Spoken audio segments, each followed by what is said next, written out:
My sister texted me not to come because her future father-in-law was a federal judge, and I would humiliate the family. I replied with one word, "Okay." Yet halfway through the dinner, that same powerful man stood up and looked straight at me. "Your Honor, may I have a moment in that silence?" I finally understood. She was not afraid I would look bad. She was terrified that everyone would finally see who I really was. My name is Kennedy Kelly, and I am 39 years old. The silence in my office on the 14th floor of the Great Lakes District Federal Courthouse is not empty. It is heavy. It is the kind of silence that has weight and texture, built from the thousands of pages of legal briefs, sentencing memorandums, and exhibits that stack the mahogany surfaces around me. Outside the floor-to-ceiling windows, the gray skyline of the city is beginning to blur under a sheet of relentless freezing rain, the kind that turns the evening commute into a slow-motion tragedy. But in here, the air is temperature-controlled, smelling faintly of old paper, lemon oil, and the sharp, metallic scent of ozone from the laser printer in the outer office. I was currently reviewing a motion for summary judgment on a complex environmental class action suit that had been dragging through the docket for 3 years. My highlighter, a specific shade of yellow that I ordered in bulk, hovered over a paragraph where the defense counsel had made a procedural error so slight that 99% of readers would have missed it. I did not miss it. I never missed it. It was my job to see the things that people tried to hide in the margins. My entire life had been an exercise in reading the fine print, in understanding the rules better than the people who wrote them. Then, the vibration came. It was not the standard long buzz of a spam call or the rhythmic pulse of a colleague trying to reach me. It was 3 short, sharp jolts against the grain of the wood. Buzz, buzz, buzz. My hand stopped moving. The highlighter remained suspended in the air. That specific pattern was a legacy setting on my phone, a custom vibration I had assigned nearly 15 years ago and never bothered to change. It was the family code. Specifically, it was the code for my sister, Tessa. In my line of work, we are trained to control our autonomic responses. When a defendant screams in the courtroom, or a lawyer slams a fist on the table, or a witness breaks down in hysterics, I am the anchor. I do not flinch. I do not gasp. I remain the calmest person in the room because the room requires a center of gravity. But when that phone buzzed 3 times, I felt a familiar, phantom spike of cortisol shoot through my chest. It was the physical memory of a lifetime of crises, demands, and orchestrated chaos. I placed the highlighter down, aligning it perfectly parallel with the edge of the case file. I picked up the phone. The screen was bright against the dimming light of the office. A single text message from Tessa. No greeting, no preamble. Tessa did not believe in soft openings. "Do not come. Rehearsal dinner is off limits for you. Grant's dad is a federal judge. I am not going to let you embarrass me." I read the message once, then I read it again. Most people, upon receiving a message like that from their only sister 2 days before her wedding, would feel a surge of heat. They would feel the sting of rejection, the hot flush of anger, or the crushing weight of sadness. I waited for those feelings to arrive, monitoring my own internal state like a technician watching gauges on a dashboard. But nothing happened. My pulse did not quicken. My hands did not shake. Instead, I felt a cold, dry sense of clarity. It was the same feeling I got when a prosecutor handed me a piece of evidence that undeniably proved the defendant was lying. It was the feeling of the lock clicking into place. Grant's dad is a federal judge. The sentence hung there, glowing in white pixels. The irony was so dense it almost had a taste, like copper on the tongue. Tessa was worried about appearances. She was worried about the pedigree. She was marrying into the Whitmore family, a dynasty of legal minds and political connections that she had spent the last 2 years obsessing over. To Tessa, I was the anomaly. I was the sister who stayed behind, the one who worked too much, the one who wore suits that were too severe and drove a car that was too sensible. In her narrative, I was the country relation, the one who would use the wrong fork or say something gauche about the price of gas in front of the aristocracy. She thought she was protecting her future. She thought she was building a firewall between her shiny new life and the dull, embarrassing reality of her origin. I did not type a response immediately. I engaged the buttons on the side of my phone and took a screenshot of the conversation. The screen flashed white for a fraction of a second, capturing the cruelty forever. I opened my file manager and navigated to a folder I had created 7 years ago. It was titled simply Receipts. It was not a new folder. It was populated with hundreds of files. There were screenshots of text messages where she asked for money. There were emails where she blamed me for her missed rent. There were photos of the time she sold my grandmother's jewelry and claimed it was stolen. It was a digital museum of my sister's character, archived and indexed. I moved the new screenshot into the folder, watching the file count tick up by 1. It was just another piece of evidence. Another exhibit for a trial that would likely never happen, because to have a trial, the other party has to care about the truth. A soft knock on the heavy oak door broke the silence. "Come in," I said, my voice steady, betraying nothing of the digital violence I had just absorbed. The door opened, and David, my career law clerk, stepped inside. David was 26, brilliant, and possessed the kind of organizational skills that made him indispensable. He was carrying a stack of leather-bound binders and a tablet. He looked at me, scanning my face for any sign of distress. He knew the rehearsal dinner was tonight. He knew I had cleared my docket for the afternoon to prepare. "We need to review the scheduling order for the grand jury tomorrow morning," David said, placing the binders on the far edge of my desk. "And Judge Miller called. He wants to know if you are still available to cover his arraignments next Tuesday." I nodded, my eyes moving from the phone back to the paperwork. "Tell Judge Miller I can take the arraignments," and filed the scheduling order. "I will review it before I leave." David paused. He did not leave. He was looking at the object sitting on the corner of my desk, the one object that did not belong in a federal workspace. It was an envelope made of thick, cream-colored cardstock. It had been opened, the wax seal broken carefully with a letter opener. Beside it lay the invitation itself, letterpressed in gold ink. "The Whitmore family requests the honor of your presence." It was addressed to me, not to Tessa's sister, not to occupant. It was addressed to Kennedy Kelly, with my work address listed below it. I saw David looking at it. "Are you heading out soon?" David asked gently. "The traffic on the I-90 is backing up. If you are going to the dinner, you should probably leave within the hour." I picked up the invitation. The paper felt expensive between my thumb and forefinger. 80-pound stock, at least. The typography was elegant, understated. This was not a pity invite. This was sent directly from the groom's family office. If Tessa was so terrified of me embarrassing her, why did the Whitmores ensure I received this? The logic did not hold. If Grant's father, the great federal judge Malcolm Whitmore, was the reason I was being banned, then Malcolm Whitmore would not have put me on the guest list. A man like that controls his list with an iron fist. If he did not want me there, I would not exist. Tessa was lying. She wasn't protecting the Whitmores from me. She was protecting herself from the collision of her two worlds. She had told them one story about me, and she had told me another story about them. She was the architect of a fragile reality, and my physical presence was the wrecking ball she was desperately trying to dismantle. I looked at David. "No," I said, "I am not going to the dinner." David blinked, surprised. He knew I had bought a new dress.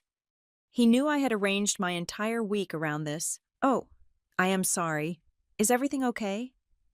"Everything is fine," I said, and I meant it. In fact, things are clearer than they have been in years. David nodded, sensing the dismissal, and turned to leave. When the door clicked shut, I looked back at the phone. The cursor was blinking in the reply field. I could have fought. I could have called her and screamed. I could have listed the thousands of dollars I had given her over the years, the times I had bailed her out, the times I had cleaned up her messes. But lawyers know that emotional outbursts are not arguments. They are weaknesses. You can rest easy. I will not embarrass you. I hit send. The message delivered instantly. I watched the status change from sent to read within 10 seconds. She was watching her phone, waiting for the fight. She wanted the drama. She wanted me to beg, so she could have the satisfaction of saying no. She wanted to be the gatekeeper. By agreeing with her, by removing the conflict, I was depriving her of the narrative she wanted to spin. She wanted to tell her friends that her crazy, jealous sister made a scene. Instead, she got silence. I set the phone down, face down, on the polished wood. The invitation still sat there, gold ink catching the lamplight. Grant's dad is a federal judge. I let out a short, dry breath that might have been a laugh in another life. I turned my chair toward the computer and opened my digital calendar. The evening block, from 6 in the evening until 10 at night, was currently marked rehearsal dinner, Ivory Terrace. I clicked on the event. I did not delete it. Instead, I dragged it to the side, minimizing it but keeping it on the record. Then, I looked at the new notification that had just popped up on my secure line email. It was a confirmation for a meeting tonight, one that I had tentatively accepted earlier in the week as a backup, thinking I would have to cancel it for the wedding duties. But now, I was free. I opened the email. The sender was a name that commanded respect in every courtroom in the state, a woman who had mentored me when I was nothing more than a nervous first-year law student terrified of her own shadow. Dinner confirmed. 7 in the evening, the Capitol Grill. Looking forward to it. I checked the time. It was 5:15 in the evening. I had plenty of time to finish the summary judgment, change into the clothes I had brought, and make my way downtown. Tessa thought she had uninvited me from the seat of power. She thought she had banished me to the sidelines. She had no idea that she had just freed me to walk into the one room where I actually belonged. I picked up my pen, uncapped it, and turned back to the legal brief. The world outside was cold and chaotic, but in here, everything was under control. I underlined the defense's error with a precise, straight line. I am not going to embarrass you. Tessa, I whispered to the empty room, because embarrassment implies a mistake. And what is about to happen is not a mistake. It is a correction. To understand why I did not cry when my sister told me I was not welcome at her wedding rehearsal, you have to understand the architecture of my family. In every house, there is a certain distribution of light. In ours, the spotlight was fixed permanently, unmovably, on Tessa. I was not the villain of the story back then. I was simply the stagehand. I was the person who moved the props in the dark so that Tessa could have her next scene. We grew up in a mid-sized house in the suburbs where appearances meant everything and substance was negotiable. From the time we were small, the roles were assigned with biological determinism. Tessa was the golden child. She was blonde, effervescent, and loud. She demanded attention the way a fire demands oxygen, consuming everything in the room until there was nothing left for anyone else. I was the spare. I was quiet, dark-haired, and observant. My parents called me easy, which is the word lazy parents use for a child they do not have to parent. The disparity was never subtle. It was financial, emotional, and logistical. When Tessa wanted to take competitive dance lessons that cost $3,000 a year, my father worked overtime and my mother cut coupons. When I wanted to join the debate team, which required a fee of $200 for the entire season, I was told that things were tight and I needed to be considerate of the family budget. I did not argue. I mowed lawns. I babysat the neighbors' unruly toddlers. I paid the $200 in crumpled $5 bills that I kept in a shoebox under my bed. That was the pattern. Tessa was given. I earned. Tessa was invested in. I was maintained. They told everyone that Tessa had spirit. She was going to be a star. She bounced from interest to interest, leaving a trail of expensive equipment in her wake. There was the violin phase, the horseback riding phase, the modeling phase. Each new hobby was greeted with a fresh round of parental applause and a fresh check written from the family account. Meanwhile, I kept my head down. I got straight A's. Not because I wanted their praise, but because I had calculated early on that grades were the only currency that could buy my way out of that house. I remember the day I told them I had been accepted into law school. It was a Tuesday night. We were eating meatloaf, a meal my mother made when she was tired. I was 22 years old. Fresh out of undergrad, which I had paid for with a combination of academic scholarships and 3 concurrent part-time jobs, I had the acceptance letter in my pocket. It felt heavy, like a loaded gun. I had been carrying it around for 6 hours, waiting for the right moment. I got into law school, I said. I put the letter on the table. The silence that followed was not the stunned silence of pride. It was the calculating silence of a bank loan officer assessing a risk. My mother stopped chewing. She looked at the letter, then at me. Her first question was not congratulations. Her first question was about the money. Is it expensive, she asked. Because we just put a down payment on a condo for Tessa. She needs a safe place to live while she figures out her acting career. My father sighed. Poking at his potatoes. Lawyers, he grumbled. You are going to be one of those people who sues doctors for trying to help people. I am going to be a prosecutor, or maybe work in civil rights, I said, my voice shrinking in my throat.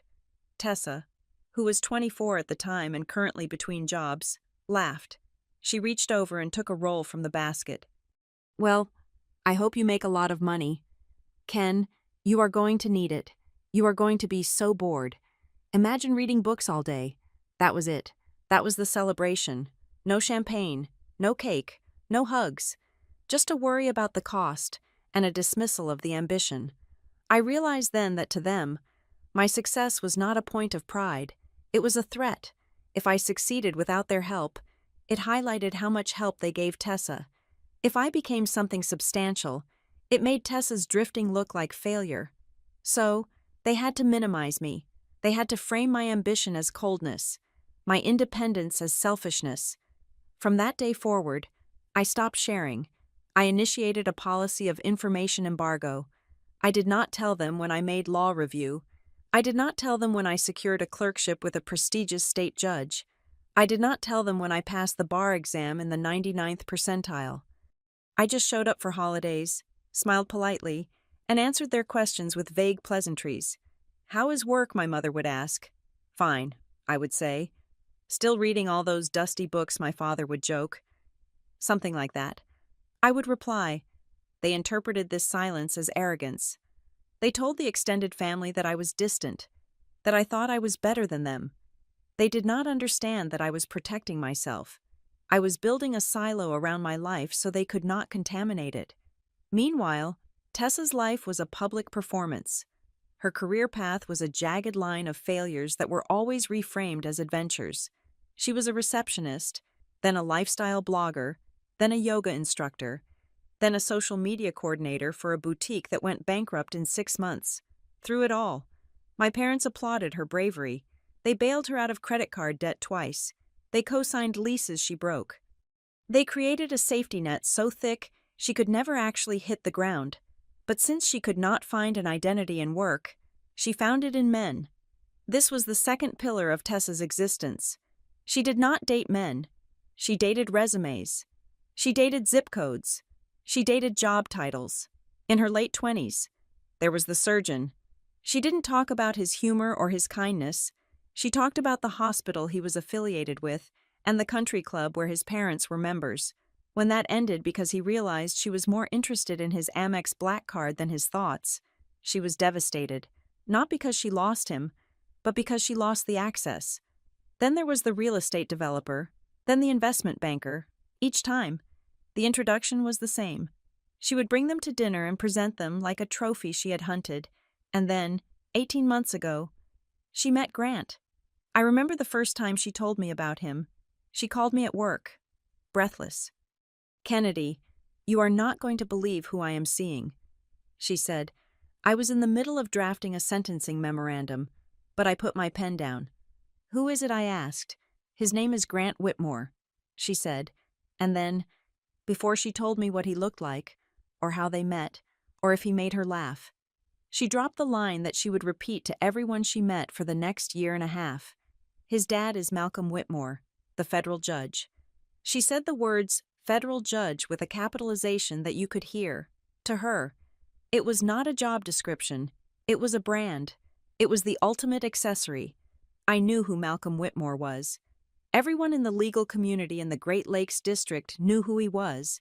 He was a legend, a strict constitutionalist, terrifyingly intelligent, known for suffering no fools and possessing a lie detector built into his gaze.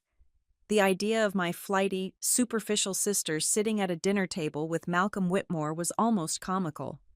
I finally met Grant 3 months later at a barbecue my parents threw to celebrate Tessa's engagement.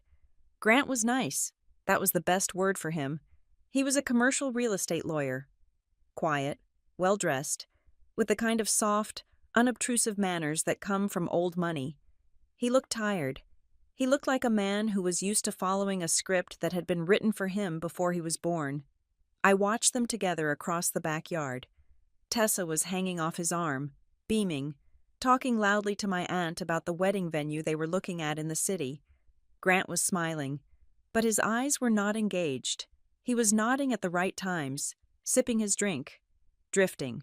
When Tessa introduced him to our cousin, she didn't say, "This is Grant. He loves sailing and historical fiction." She said, "This is Grant. His family founded the Whitmore firm. His dad is the judge." I saw Grant flinch.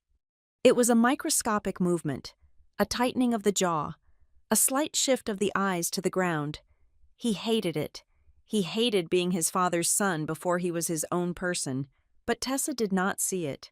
She did not see people. She saw mirrors. She only looked at Grant to see how good she looked standing next to him. During that barbecue, I tried to talk to Grant. I walked over while Tessa was busy showing off her ring to a group of neighbors. "Hi, Grant." I said, "I am Kennedy. We haven't really had a chance to talk." He looked relieved to have a break from the performance. "Hi, Kennedy. Tessa says you work in the city." I do. I said, "I work at the federal building." His eyebrows went up. "Oh, administration." I paused. This was the lie. Tessa had told him I was a clerk, or an administrator, or a secretary. She had diminished me to ensure she remained the star.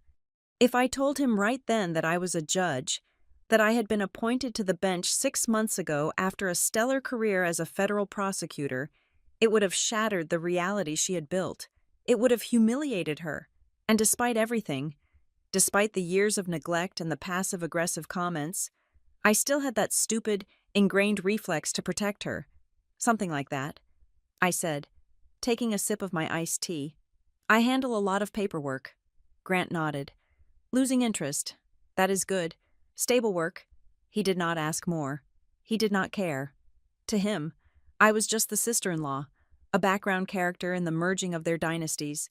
I walked away from that conversation feeling a cold resolve hardening in my stomach. Tessa was marrying this man not because she loved him, but because she loved the way his last name sounded when she practiced signing it. She loved the idea of the rehearsal dinner, the country club reception, the proximity to power. She did not know that power is not about who you know, it is about what you can do. Now, sitting in my office, remembering that barbecue, the text message on my phone made perfect sense. "Do not come. You will embarrass me." She wasn't afraid I would use the wrong fork. She wasn't afraid I would wear the wrong dress. She was afraid that if I walked into that room with the Whitmores, with the judge, the flimsy cardboard cutout she had made of me would dissolve. She was afraid that her father-in-law, the man she revered as a deity of status, might actually have more in common with the spare sister than the golden child. She was trying to quarantine the truth. But the truth is a pathogen. It always finds a way out. I stood up and walked to the closet in the corner of my chambers. I took out the garment bag I had hung there earlier that morning. Inside was a navy blue dress, tailored to perfection, modest but authoritative. It was the kind of dress you wear when you are not asking for permission. I was not going to the rehearsal dinner as Tessa's sister. I was not going as the poor relation. I was going as myself, and for the first time in my life, I did not care if that made Tessa uncomfortable. I checked my watch. It was 6:15 in the evening. The game was changed. She wanted to play by the rules of social hierarchy. Fine, we would play, but she forgot that in my courtroom, I am the one who interprets the rules. I turned off the lights in my office, leaving the stacks of files in the dark. The city lights below were bright and cold. I walked out the door, my heels clicking on the marble floor with a rhythm that sounded like a countdown. The weeks leading up to the rehearsal dinner were not a celebration of love. They were a masterclass in crisis management and image curation. If Tessa had applied the same level of rigorous detail to her actual career that she applied to the orchestration of her wedding, she would have been running a Fortune 500 company by now. Instead, she was running me into the ground. The timeline of the wedding preparation was punctuated by a series of mandatory family summits held at my parents' dining room table. These were not discussions, they were briefings. Tessa would sit at the head of the table, surrounded by binders of fabric swatches, floral arrangements, and seating charts that looked more complex than the organizational hierarchy of the Department of Justice. During one of these sessions, about 10 days before the event, Tessa turned her laser focus onto me. We were discussing the rehearsal dinner, which was to be an intimate affair limited to 75 guests at the Ivory Terrace, the most exclusive venue in the city. "Kennedy, we need to go over your talking points," Tessa said, not looking up from her iPad. I paused, my coffee cup halfway to my mouth. Talking points. I am your sister, not a press secretary. I know how to have a conversation. Tessa looked up then, her eyes narrowing. That is exactly what I'm worried about. You have this way of becoming intense. Intense, I asked. You know what I mean, she said, waving her hand dismissively. You get onto these topics, politics, social justice, the prison industrial complex, whatever depressed thing you are reading about. Grant's family is not like that. They are refined. They want to talk about art, travel, the market, light things. I set my cup down slowly. You want me to pretend I do not have opinions. I want you to be pleasant. Tessa corrected. Just smile, nod, ask people about their grandchildren or their summer homes. And for the love of God, do not correct anyone. If Uncle Richard uses the wrong word, let it go. Do not give him a grammar lesson. Do not cite a statute. Just be normal. I looked at my mother, waiting for her to intervene, to suggest that perhaps asking a 39-year-old woman to lobotomize herself for a dinner party was a bit excessive. Mom sighed, smoothing the tablecloth. Kennedy, please, just do as your sister asks. She is under a lot of pressure. It is just for one night. You can be the quiet, supportive sister for one night. Can't you? Just keep the peace. Keep the peace. That was the family motto, etched in invisible ink above our front door. But in our house, keeping the peace always meant Kennedy keeping her mouth shut. It was during these weeks that I began to notice a peculiar pattern regarding my interactions with the Whitmore family, or rather, the lack of them. I had met Grant, obviously. I had met a few of his cousins at the engagement party, but there was a glaring omission in my introduction to the dynasty. I had never been in the same room as Malcolm Whitmore. There had been opportunities. There was a brunch 3 weeks ago that Grant's mother hosted. I was told the time was 11 in the morning. When I arrived at 10:45, the waiter told me the party had wrapped up an hour ago. Tessa claimed it was a miscommunication. Then there was the dress fitting where Malcolm was supposed to stop by to pay the deposit. Tessa told me to go pick up coffee across town right before he arrived. When I came back, he was gone. It was systematic. It was deliberate. Tessa was physically blocking the intercept. I found out why on a Tuesday afternoon, 4 days before the rehearsal dinner. I had stopped by my parents' house to drop off a box of favors I'd been assigned to assemble. As I walked into the hallway, I heard Tessa's voice from the kitchen. She was on speakerphone, and the voice on the other end was distinctively patrician. It was Mrs. Whitmore, Grant's mother. "We are so excited for the dinner," Mrs. Whitmore was saying. "Malcolm is particularly interested in chatting with your sister. He asked me again about her job. He loves talking to people in the legal field." I froze in the hallway, clutching the box of sugared almonds. Tessa's laugh was brittle, nervous. "Oh, you know Malcolm. He is so sweet. But honestly, Kennedy would be terrified." "Terrified?" Mrs. Whitmore asked. "Well, you know," Tessa lowered her voice, conspiratorially. "Kennedy works in the administration office, but she is very shy. She gets incredibly anxious around authority figures. She basically just files paperwork and handles the scheduling. She doesn't really understand the high-level legal theory that Malcolm enjoys. I think she would just freeze up if he tried to debate her. It is better to just let her stay in the background. She is happier there. The silence in the hallway was absolute. I stood there, feeling the blood drain from my face and then return in a rush of cold heat.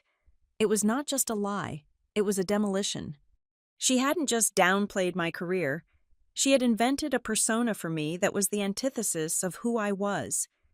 She had painted me as incompetent, anxious, and intellectually limited. She had turned a federal judge into a filing clerk who was afraid of her own shadow. And the reason was obvious. If Malcolm Whitmore, a man who respected intellect above all else, knew who I really was, he would gravitate toward me. He would want to talk to me. And for those 10 or 20 minutes of conversation, Tessa would not be the most interesting person in the room. I did not walk into the kitchen. I did not throw the box of almonds on the floor and confront her. I turned around, walked back out the front door, and sat in my car. I could have corrected it right then. I could have marched in and told Mrs. Whitmore that I had just published an opinion on maritime law that was being cited in 3 different circuits, but I didn't. I wanted to see how far she would go. I wanted to see the architecture of the lie in its entirety. It was a morbid curiosity, like watching a structural failure in slow motion. Then came the text message. We had spoken briefly on the phone earlier that afternoon. She was manic, hyperventilating about the seating arrangements. "I just don't know where to put you." "Kennedy," she had said, her voice tight. "Malcolm is going to be at the head table. Grant wants you there, but if you sit there, you might, I don't know, say something weird, and Malcolm is a federal judge. Do you understand what that means? It is a big deal." "I do understand," I had said calmly. "No, you don't. You live in your own little world. You don't understand stakes like this." And then she hung up. 10 minutes later, the text arrived. The ban. The official disinvitation. "Do not come. Rehearsal dinner is off limits for you. Grant's dad is a federal judge. I am not going to let you embarrass me. Don't make a scene." She added that last part as a preemptive strike. She expected me to fight. She expected the intense sister to call and argue about fairness and etiquette. That was why my response of okay had been so disarming. I could feel her confusion radiating through the network. When I didn't fight back, when I didn't demand an explanation, she assumed she had won. She assumed she had successfully bullied me into submission, that I was sitting at home feeling small and excluded. She thought the problem was solved. She had no idea that compliance is sometimes the most dangerous weapon of all. Now, back in the present, I stood in my office, the city rain lashing against the glass. I was dressed in the navy blue dress. My hair was pulled back in a severe, elegant chignon. I looked like what I was, a woman who commanded courtrooms. I had cleared my schedule. I had accepted the ban. I was ready to go home, pour a glass of wine, and let Tessa have her night of charades.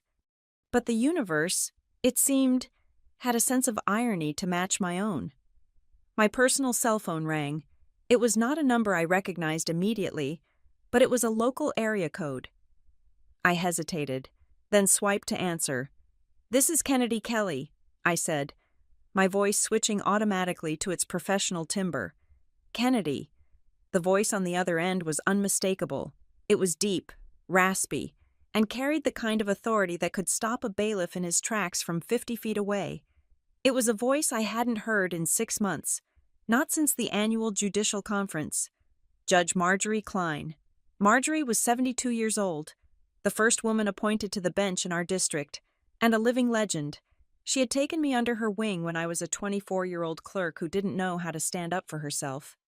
She had taught me how to write a brief that sang, how to cross-examine a witness without raising my voice, and most importantly, how to navigate a world dominated by men like Malcolm Whitmore. "Judge Klein," I said, surprised. I wasn't expecting cut the pleasantries." "Kennedy," she interrupted. Her voice was warm, but there was steel underneath it. "I am sitting here looking at my calendar, and I see that I have a +1 for a dinner tonight at the Ivory Terrace, and my husband, bless his heart, has decided that his gout is flaring up and he would rather stay home and watch the History Channel." I went still. "The Ivory Terrace. I tried to call you at your chambers. But your clerk said you had left for the day. Marjorie continued. I need a date, and I need someone who can hold a conversation that doesn't revolve around golf scores or the price of facelifts. Marjorie, I began, my throat tight. That dinner. It is the Whitmore rehearsal dinner. I know whose dinner it is, she snapped, but I could hear the smile in her voice. Malcolm and I went to law school together. We clerked for the same circuit back in the 70s. He sent me the invite months ago. She paused, and the silence on the line grew heavy with implication.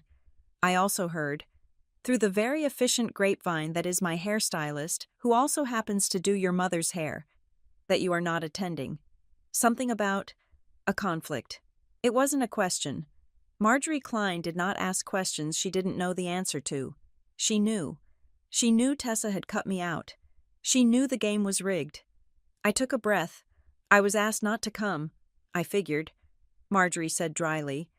Malcolm mentioned to me last week that he was looking forward to meeting the future daughter-in-law's sister. He said he heard you were in administration. I closed my eyes. The shame of it, hearing it from her, was sharp.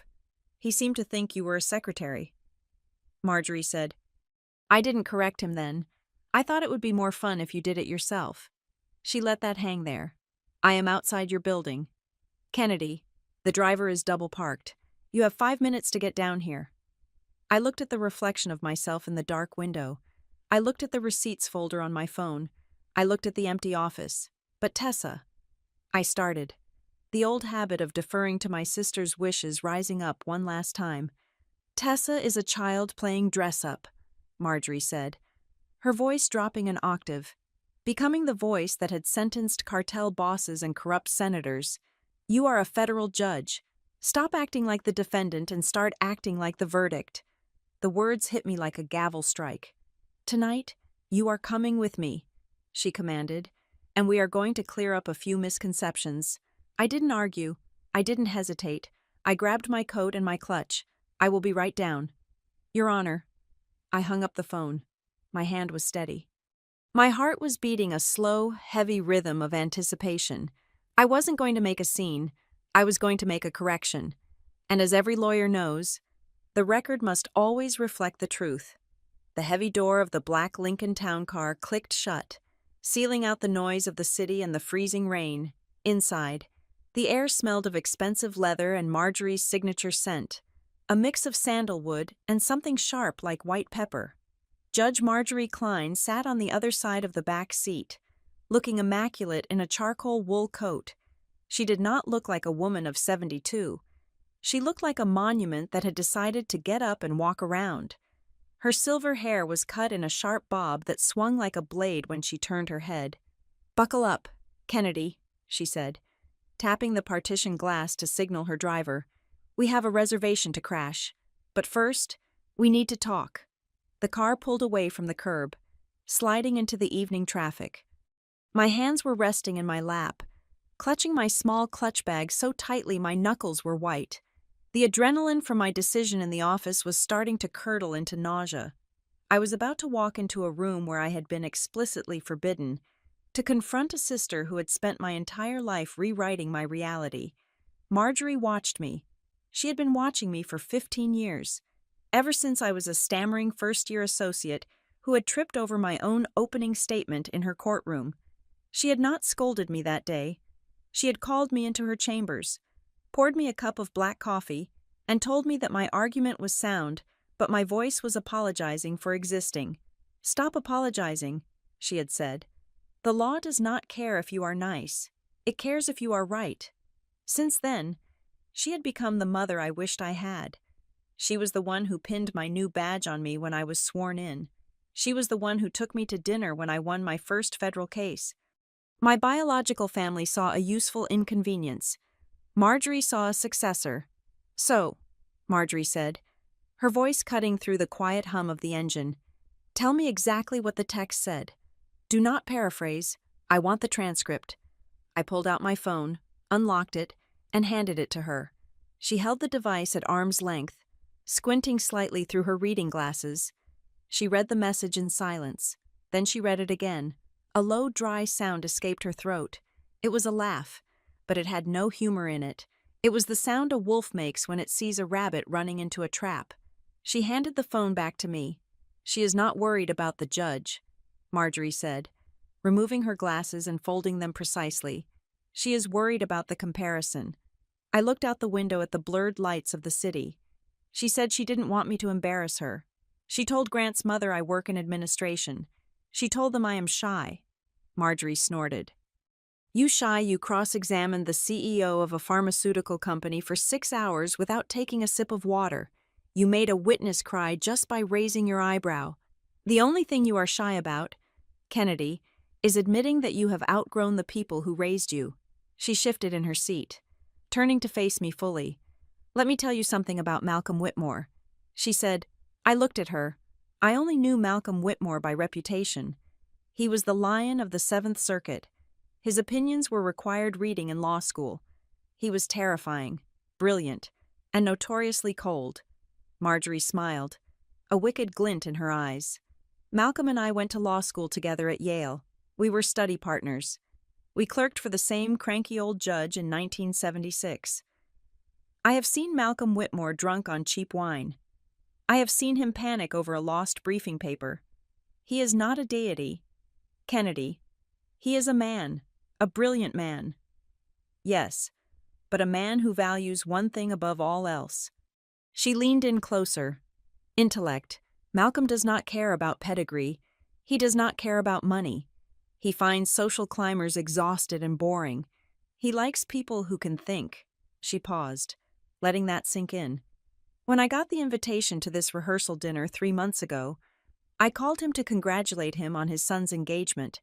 We caught up for about 20 minutes, and then he asked me a question. My heart hammered against my ribs. What did he ask? He asked me if I knew a Kennedy Kelly. I stopped breathing for a second. He said he saw the name on the guest list," Marjorie continued, "and he recognized it. He asked me, 'Is this the same Kennedy Kelly who wrote that dissenting opinion on the EPA case last month? The one who cited the 1942 precedent regarding eminent domain?' I stared at her, stunned. That opinion had been obscure. It was a technicality regarding land use. I told him yes," Marjorie said. "I told him you were my protege. I told him you were the sharpest mind to come out of this district in a decade." "And what did he say?" I whispered. Marjorie smiled. He said, "Good. Finally. Someone at this wedding who can actually hold a conversation. I want to meet her." The revelation hit me with physical force. Tessa had told me he was terrifying. She had told me I would be out of my depth. She had told me he would judge my clothes, my lack of money, my awkwardness. But the truth was, he already knew who I was. He had been looking forward to meeting me. "Tessa knew," I said, the realization dawning on me like a sunrise over a wasteland. "She must have known. Of course she knew." Marjorie said, "Grant probably mentioned it, or maybe Malcolm mentioned it at one of those family dinners you were banned from, and that terrified her. Why, I asked, if I am successful, doesn't that make the family look better?" Marjorie shook her head slowly, looking at me with a mixture of pity and frustration. "Oh, Kennedy. You still think this is about looking good. It is not. It is about power." She gestured with her hand, painting a picture in the air. Right now, in Tessa's narrative, she is the princess who rescued herself. She married the prince. She is the connection to the throne. You are the poor, slightly pathetic sister who needs her help. That dynamic makes her feel secure. It makes her the main character. Marjorie's voice dropped to a whisper, intimate and brutal. But if you walk into that room as a federal judge, if you walk in there and Malcolm Whitmore treats you as an equal, if he respects you more than he respects her, then her entire story collapses. She becomes the wife of the lawyer. You become the peer of the patriarch. You stop being the person she looks down on, and you become the person she has to look up to. I sat back against the leather seat, feeling the vibration of the road beneath us. "She isn't afraid you will make a fool of yourself." "Kennedy," Marjorie said, driving the final nail in. "She is afraid you will make her look like a fool by simply being who you are. She is protecting her mediocrity by hiding your excellence." I closed my eyes. All the years of being told to be quiet, all the times my parents asked about my salary with worry, implying I was struggling. All the times Tessa offered to buy me old clothes she didn't want anymore. It wasn't kindness, it was containment. They needed me to be small so they could feel big. "We are almost there," the driver announced from the front. Marjorie reached over and took my hand. Her skin was cool, her grip iron-strong. "Listen to me. We are not going in there to cause a scene. We are not going to throw wine or scream. That is what Tessa would do." "Then what are we doing?" I asked. "We are going to have dinner," Marjorie said. "You are going to walk in with your head high. You are going to shake Malcolm's hand. And you are going to let the truth take up space. You do not have to announce your title. You do not have to brag. You just have to exist. The truth has a way of making liars very uncomfortable just by being in the room." The car slowed down. Through the tinted windows, I could see the awning of the ivory terrace. It was glowing with warm, golden light. Valets were running back and forth with umbrellas, opening doors for men in tuxedos and women in silk gowns. My stomach flipped. I saw my parents' car near the front. I saw Tessa standing near the entrance, looking radiant and frantic, directing people like she was traffic control. "I can't believe I'm doing this," I said. Marjorie squeezed my hand one last time before letting go. "You have spent 39 years playing the role they wrote for you. Kennedy, tonight, you go off script." The car came to a stop. The driver walked around with an umbrella. "One last thing," Marjorie said, as she prepared to open her door. "When we walk in, do not look for Tessa. Do not look for your parents. Look at Malcolm. He is the only other adult in the room." I nodded. Taking a deep breath, I smoothed the skirt of my navy dress. I checked my reflection in the dark glass one last time. The woman staring back at me did not look like a filing clerk. She did not look like a spare part. She looked like a federal judge who had just arrived to preside over a very important case. The door opened. The cold air rushed in, smelling of rain and expensive perfume. "Ready, Your Honor?" Marjorie asked. Stepping out into the lights, I stepped out after her, my heels clicking sharply on the pavement. "Ready," I said. And for the first time in my life, I wasn't just saying the words, I was the words. The Ivory Terrace was not merely a restaurant. It was a fortress of exclusivity built from limestone, velvet, and the kind of hush that costs $500 a plate. The private dining room reserved for the Whitmore rehearsal dinner was located at the very back of the establishment, accessible only through a long, paneled corridor lined with oil paintings of men who looked like they had personally invented capitalism. As I walked down that hallway behind Marjorie, my heels sinking into the plush runner, I felt a physical shift in the atmosphere. The air became cooler, scented with lilies and beeswax. We were moving away from the public world where I was just a woman in a navy dress, and into the inner sanctum where titles and lineage were the only currencies that mattered. The maitre d' standing at the double mahogany doors was a man who looked like he had been born in a tuxedo. He saw us approaching and stiffened slightly, his hand raising in a polite but firm gesture of interception. He did not recognize me, which was expected. But as his eyes moved to Marjorie, his posture collapsed from guardianship to servitude in the span of a single heartbeat. "Judge Klein," he breathed, bowing his head slightly. "We were not expecting you until the second course." Marjorie did not break her stride. She moved with the kinetic energy of a battleship. "Plans change." "Arthur," she said, her voice carrying that effortless projection that comes from decades of addressing packed courtrooms. "And I brought a guest. We will need 2 settings added to the table." Arthur did not ask for a name. He did not check a list. He simply opened the doors. The sound that spilled out was the low, melodious hum of wealthy people enjoying being wealthy. It was the clinking of heavy silver against bone china, the soft ripple of laughter that never got too loud, and the underlying murmur of networking disguised as socializing. We stepped across the threshold. The room was magnificent. A chandelier the size of a small car hung from the vaulted ceiling, casting a fractured, diamond-like light over 3 long tables arranged in a U shape. At the head of the formation sat the patriarchs and matriarchs, flanked by the bride and groom.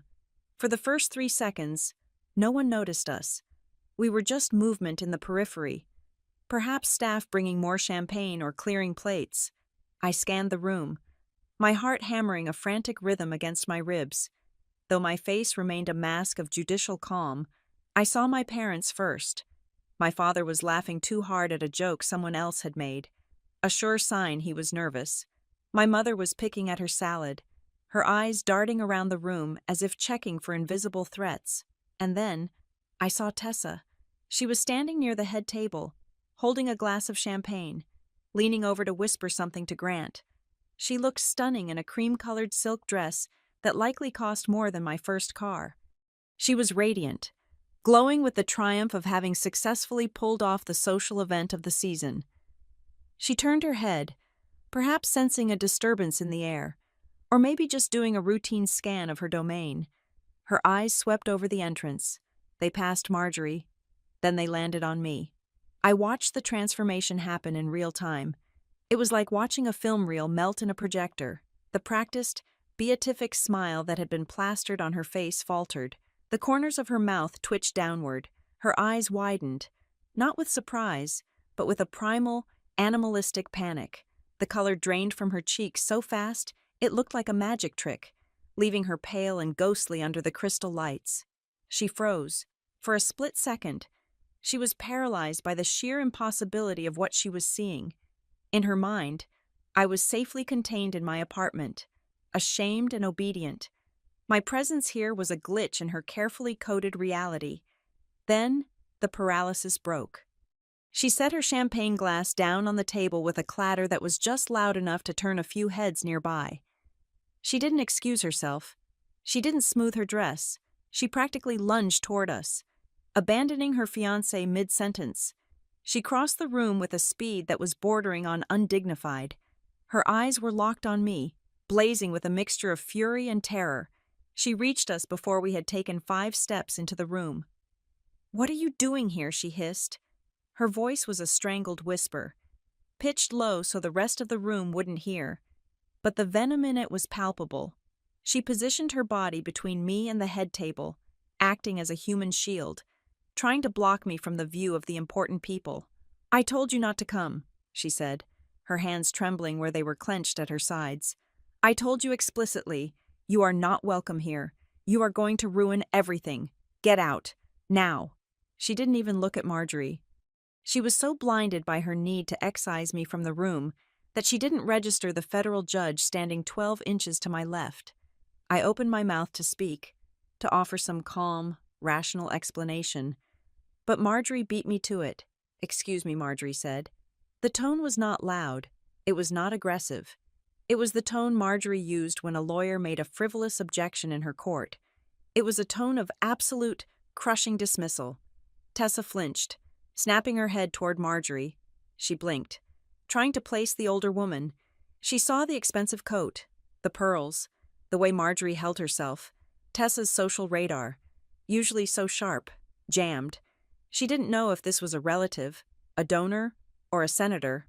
"I am sorry," Tessa stammered, her voice shifting instantly from aggressive to obsequious. "This is a private family event. My sister was just leaving. She is confused." "She is not confused," Marjorie said coolly, "and she is not leaving."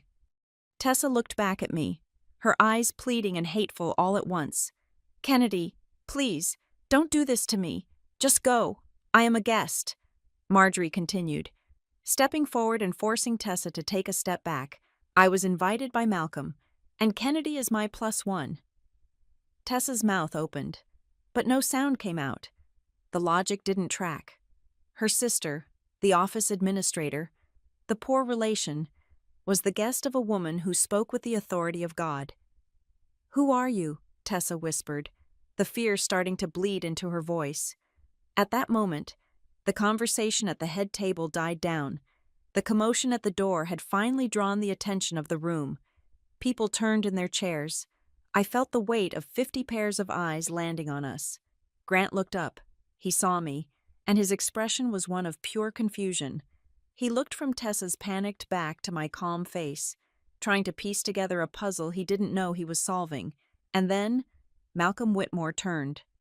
He was seated at the center of the head table, a man of 65 with a mane of silver hair and a face carved from granite. He held a wine glass in one hand. He looked bored, the way intelligent men often look at social obligations. He glanced toward the door, likely expecting to see a latecomer he would have to politely ignore. His gaze swept over Tessa, it swept over Marjorie, and he smiled with recognition. Then, his eyes locked on me. I stopped breathing. This was the moment. This was the cliff edge. If he looked at me with confusion, if he looked at me with disdain, if he didn't know who I was, Tessa would win. She would usher me out as the embarrassing crasher. Malcolm's eyes narrowed slightly, focusing. He adjusted his glasses. Then, he did something that made the entire room draw a sharp breath. He stood up. In the hierarchy of formal dining, the patriarch does not stand for the late guest. The patriarch remains seated.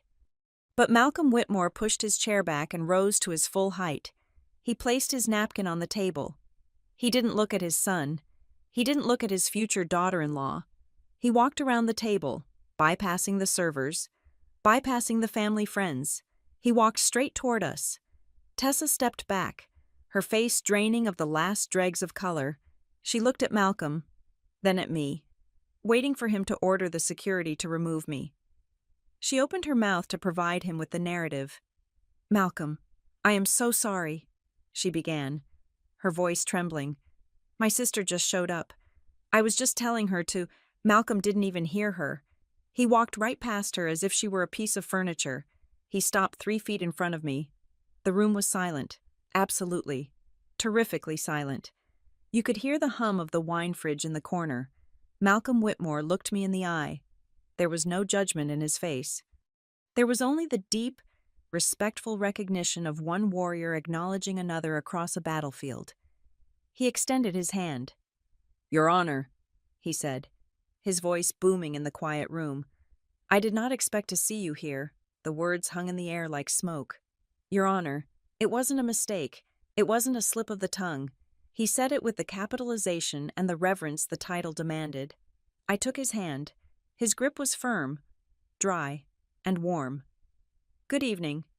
Judge Whitmore," I replied, my voice steady, betraying none of the earthquake happening inside my chest. "It is a pleasure to finally meet you." Malcolm laughed. A genuine, warm sound that shocked everyone who knew him as the Ice King of the circuit. "The pleasure is mine," he said, still holding my hand. "I read your opinion on the Kensington case last week. The way you dismantled the defense's argument regarding the statute of limitations brilliance, absolute brilliance. I haven't seen a procedural analysis that sharp in 20 years. He turned to Marjorie, grinning. "Marjorie, you didn't tell me you were bringing the heavy artillery tonight." Marjorie smiled, patting my arm. "I thought you might appreciate some intelligent conversation for a change." Malcolm. The silence that followed was not merely quiet. It was the sound of a paradigm shifting. It was the sound of 100 assumptions shattering at once. I glanced to my left. Tessa was standing there. But she wasn't the same person who had walked up to me 30 seconds ago.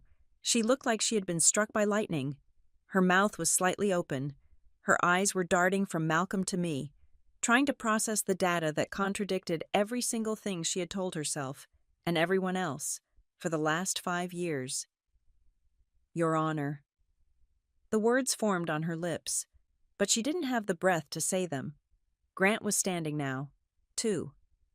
He was looking at me, then at his father, and then at Tessa. The look on his face wasn't anger yet. It was a profound, disorienting realization.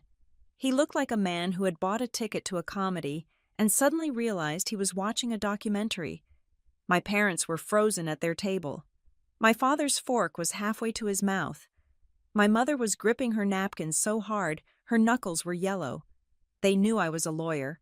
They knew I had a good job, but they had never, not once, bothered to learn the title. They had never asked.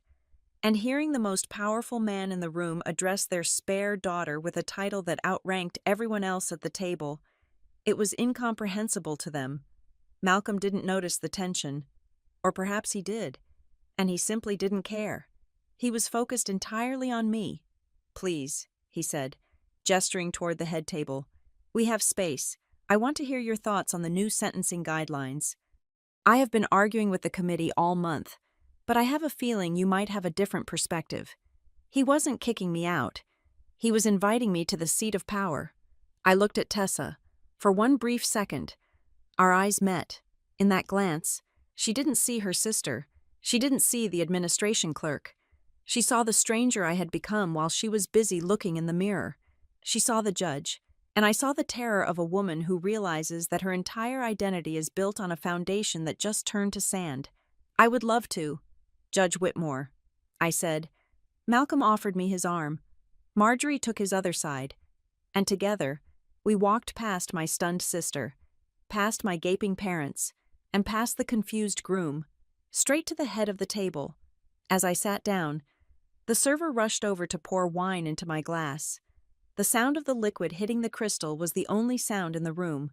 Grant remained standing for a moment longer, staring at the back of Tessa's head. Then he looked at me across the table. "You are a judge?" he asked. His voice was quiet, but in the silence, it carried to every corner of the room. I picked up my napkin and placed it across my lap, looking him dead in the eye.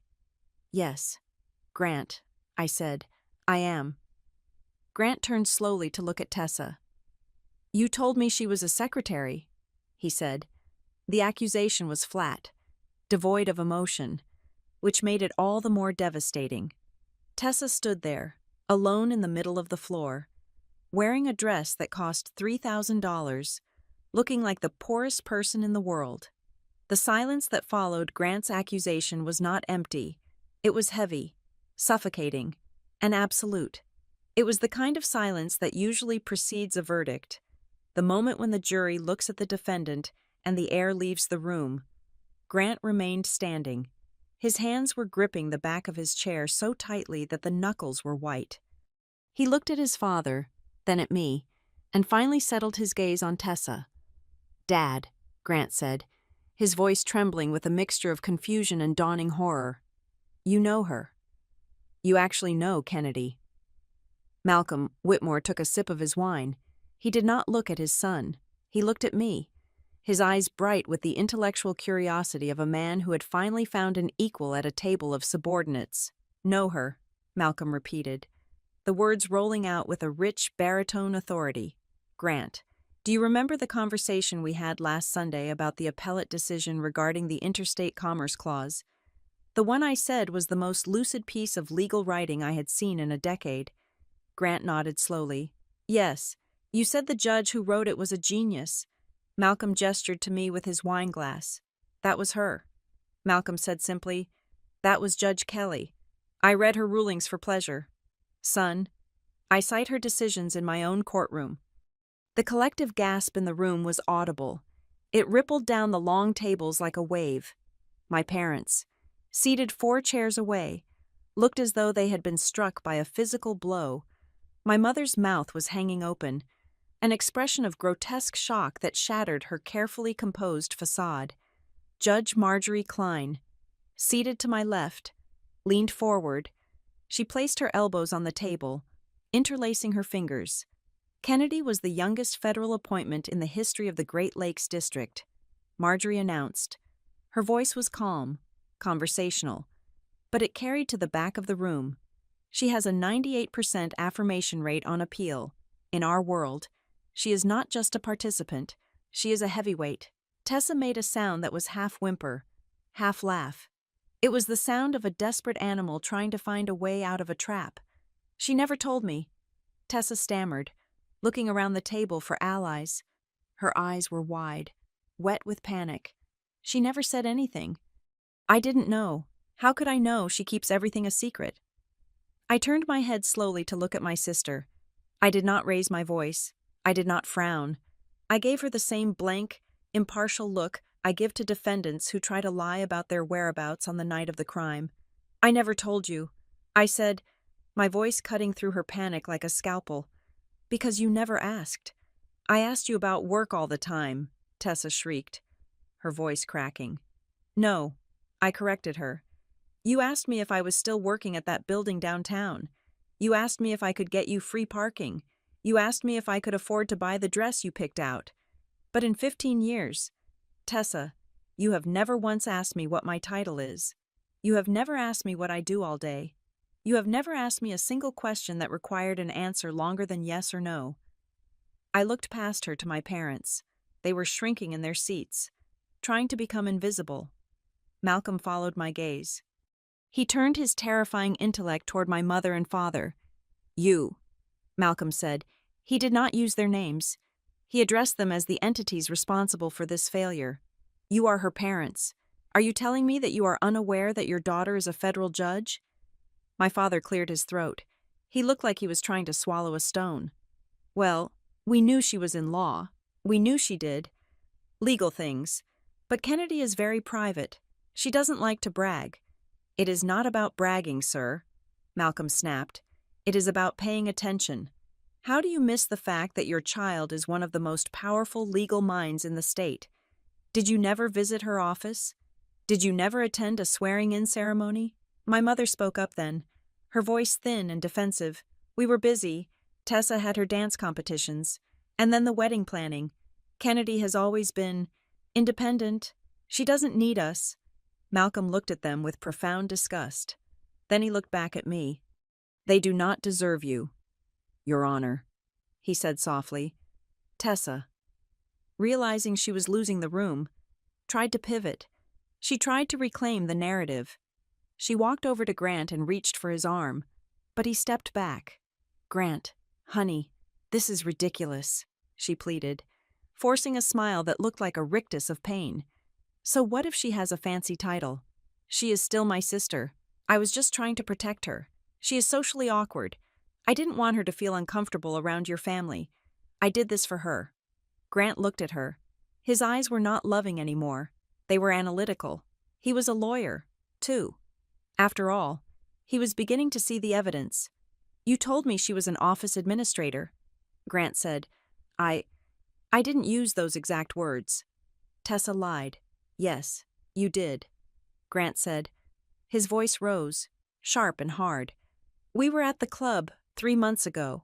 My partner asked what your sister did. You said, and I quote, "She is basically a glorified secretary. She answers phones and files papers." Tessa flinched. That was a misunderstanding. I meant she works in the system. No. Grant cut her off. A misunderstanding is confusing Tuesday for Wednesday. Calling a federal judge a secretary is a lie. It is a calculated, specific lie. Why did you do it? I didn't want to explain everything, Tessa cried. It is complicated. It is not complicated, I said. I reached into my clutch and pulled out my phone. I unlocked it and placed it on the white tablecloth. The screen was bright in the dim room. Tessa claims she didn't know, I said, addressing the table as if it were a jury box. She claims I am secretive. She claims she supports me. I tapped the screen and opened the folder marked Receipts. Exhibit A, I said calmly. Date November 4th, 2 years ago, the day I was appointed to the bench. I read from the screen. Me Tessa. I have big news. I just got the appointment. I'm going to be a judge. Tessa cool. Hey, can you lend me $500? I went over my limit on the visa and Mom is mad. The room was deadly silent. I scrolled. Exhibit B. I continued. Date last Christmas. Me. I can't make it to dinner at 4. I have an emergency injunction hearing. Tessa. God, you are so annoying. Can't you just get someone else to answer the phones? It is Christmas. I looked up at Tessa. You knew I wasn't answering phones. Tessa, you knew I was in hearings. You just chose to demean it because admitting I had real power made you feel small. Tessa's face was a mask of fury. You saved text messages to use against me. Who does that? A lawyer, Marjorie said, sipping her wine. A lawyer who knows that credibility is everything. Grant looked at the phone, then at Tessa. He looked like he was seeing a stranger. You lied to me, he whispered. You lied about who she is. You lied about why she wasn't here. You told me she refused to come. You told me she hated my family. She does. Tessa shouted. pointing a shaking finger at me. She thinks you are all snobs. She hates this whole world. I looked at Malcolm Whitmore.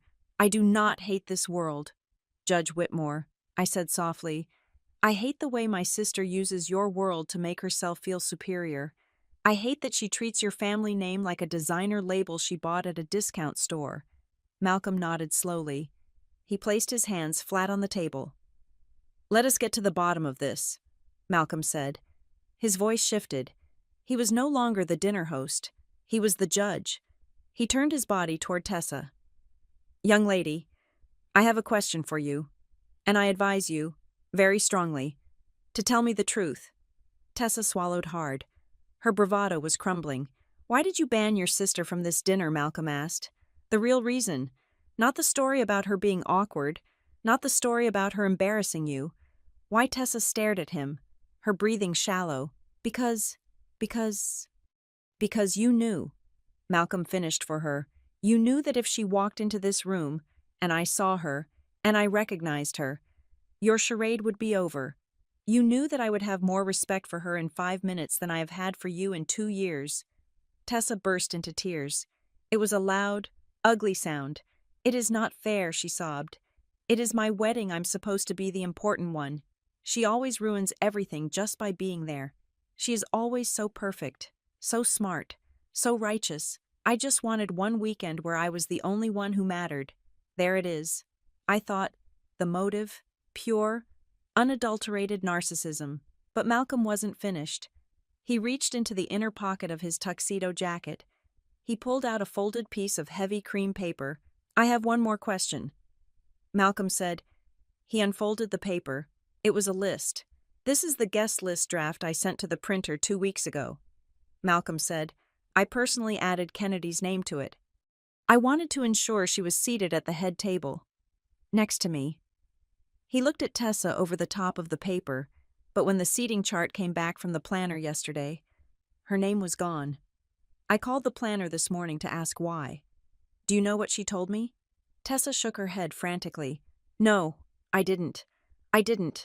The planner told me, Malcolm said, his voice cold as ice, that the bride called her personally. The planner told me that the bride said, and I'm quoting again, Judge Whitmore requested that Kennedy Kelly be removed. He finds her presence distasteful. The air left the room completely. Grant looked at Tessa with a look of absolute revulsion. You used my father's name, Grant asked, his voice barely a whisper. You lied to the staff. You told them my father found her distasteful. Tessa was shaking. I had to. Malcolm wouldn't have listened to me. I had to say it came from him, or they wouldn't have changed the chart. Malcolm slammed his hand down on the table. It was a single, violent crack that made the silverware jump. You used my name to lie. Malcolm roared. You used my judicial authority to exclude a federal colleague from a dinner I am paying for. He stood up, towering over the table. In my court. That is called fraud, Malcolm said. In my family. It is called unforgivable. He looked at Grant. Son, Malcolm said, his voice dropping to a dangerous rumble. You are a grown man. You can marry who you want. But if you marry a woman who lies with this level of ease, who manipulates your family against each other, and who treats her own blood like garbage because of her own insecurity, then you are not the man I raised. Grant looked at his father. Then he looked at me. Finally, he turned to Tessa. Tessa reached for him. Grant, please. It is just a seating chart. It is just a dinner. We are getting married in 2 days. Grant stepped back. Out of her reach. I need a minute, Grant said. He turned and walked toward the glass doors leading to the terrace. Tessa stood alone in the center of the room. My parents were staring at their plates. The guests were looking anywhere but at her. Malcolm sat back down. He picked up his wine glass, swirled the dark red liquid, and looked at me. Your Honor, Malcolm said calmly, as if the explosion hadn't just happened. I believe we were discussing the sentencing guidelines. I picked up my own glass. My hand was steady. Yes, Judge Whitmore. I said. I took a sip. The wine tasted like victory. Not the hot, fiery victory of revenge, but the cold, clean victory of the truth finally standing in the light. Tessa had wanted a scene. She had wanted drama. She had gotten a trial, and she had lost. The dining room had become a vacuum. The air was sucked out of it, replaced by the heavy, suffocating pressure of 100 unasked questions. Tessa was sobbing, a sound that was less about sorrow and more about the performative grief of a child who has been caught stealing. My parents sat like statues, their eyes fixed on the tablecloth, terrified to look up and see the ruin of their social ambitions. Malcolm Whitmore placed his napkin on the table. He did not look at the weeping bride. He looked at me, then at Marjorie, and finally at his son. "I think," Malcolm said, his voice low and carrying the unmistakable weight of a gavel strike, "that we need some air." It was not a suggestion, it was a venue change. Grant stood up immediately, looking grateful for an escape route. Marjorie rose with the grace of a queen. I stood last, feeling the eyes of the room dragging across my skin. As we walked toward the French doors that led to the terrace, I could feel Tessa's gaze burning into my back. She wanted to follow. I knew she did. She wanted to run after us, to clutch at Grant's arm, to spin another web of excuses. But something in Malcolm's posture, the rigid set of his shoulders, the absolute finality of his turn kept her pinned to the spot. We stepped out into the night. The terrace was private, a slate-paved garden enclosed by high hedges of manicured boxwood. The rain had slowed to a fine, freezing mist that clung to our clothes and hair. It was quiet out here, the city noise muffled by the greenery. The contrast between the heated, perfumed air of the dining room and the sharp, cold bite of the outdoors was shocking. It felt like walking out of a fever dream and into reality. Grant walked to the edge of the stone railing and gripped it. He stared out at the dark silhouette of the skyline. His shoulders were shaking slightly, not from the cold, but from the aftershocks of a reality that had just crumbled under his feet. Malcolm stood near a heat lamp, the orange glow casting long, harsh shadows across his face. He took a silver case from his pocket, removed a cigar, but did not light it. He just rolled it between his fingers, a nervous tic I had never seen in him before. "I am sorry," Grant said to the darkness. His voice was raw. "I am so sorry. Kennedy, I had no idea." I stood next to Marjorie, crossing my arms against the chill. "You do not have to apologize, Grant. You were given a dossier of lies. You reacted to the information you had." Grant turned around. His face was pale, his eyes red-rimmed. "It is not just the lies about you," he said. He ran a hand through his hair. "I could forgive insecurity. I could forgive her being jealous of you. We all have family issues. But," he trailed off, looking at his father. "But what Marjorie asked softly." Grant exhaled, a plume of white breath escaping into the night. "I have felt like I was being handled for months," he confessed. "Every time we went out. It wasn't just dinner. It was a networking opportunity. She was always asking who would be there. She was always checking the net worth of my friends. I thought she was just ambitious. I told myself she wanted the best for us." He laughed, a bitter, broken sound. "But last week, I caught her going through my briefcase." I stiffened. "Your briefcase." Grant nodded. "I had brought home some files on the Merriweather merger. Highly confidential stuff. I found her reading them at the kitchen table at 2 a.m. When I asked her what she was doing, she said she was just curious about my day. She said she wanted to understand my world so she could support me." He looked at me, his eyes pleading for understanding. I believed her. Kennedy, I thought it was sweet. But now I am wondering why she needed to know the valuation of a company that hasn't gone public yet. The air in the garden seemed to drop another 10 degrees. This was not just social climbing. This was something else. This was dangerous. Malcolm finally spoke. He lit the cigar, the flame illuminating his grim expression. "It goes deeper than that." "Grant," Malcolm said. We all turned to look at the judge. "I did not want to bring this up until after the wedding," Malcolm said, his voice heavy with reluctance. "I thought perhaps I was being paranoid. I thought perhaps I was being an overprotective father who saw shadows where there were none. But after tonight, After seeing how easily she lies to manipulate a seating chart, I cannot keep it quiet. He took a drag of the cigar and exhaled a stream of blue smoke. 2 weeks ago, my head clerk, Sarah, came to me. She was uncomfortable. She told me that Tessa had called my chambers. My stomach twisted. Tessa called a federal judge's chambers. She didn't ask for me. Malcolm continued. She asked for the clerk. She told Sarah that she was planning a surprise party for me and needed the names of the attorneys involved in the racketeering case I'm currently presiding over. She said she wanted to invite them. I gasped. The racketeering case. That was a sealed list. The identities of the prosecutors were protected for their safety. Marjorie let out a low whistle. That is not a party planning question. Malcolm, that is an intelligence breach. Exactly, Malcolm said. Sarah, thank God, is smart. She told Tessa she couldn't release that information. Tessa apparently got angry. She told Sarah, "Do you know who I am? I am going to be a Whitmore. When I am family, I will have access to everything. So you might as well give it to me now." Malcolm looked at Grant. She wasn't trying to throw me a party. Son, she was trying to get names. And in this city, names have a price. I felt a cold shiver that had nothing to do with the weather. I looked at Grant. He looked like he was going to be sick. "Kennedy," Malcolm said, turning his gaze to me, "you are a judge. You know what this looks like? You know the pattern." I nodded slowly, my mind racing, connecting the dots that I had been too close to see. "She isn't just showing off," I said, the realization tasting like ash in my mouth. "She is brokering." "Brokering?" Grant asked, his voice trembling. "She has been failing at jobs for 10 years.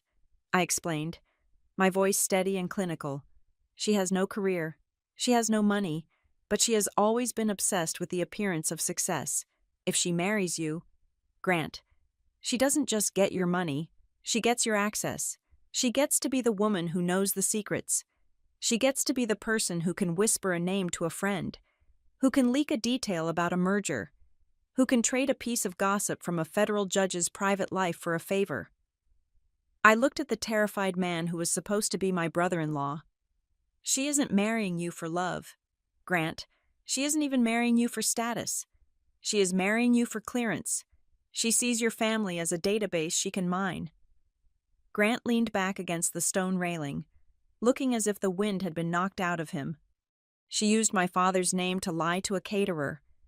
He whispered, "If she does that over a dinner, what would she do with a sealed indictment? She would sell it," Marjorie said.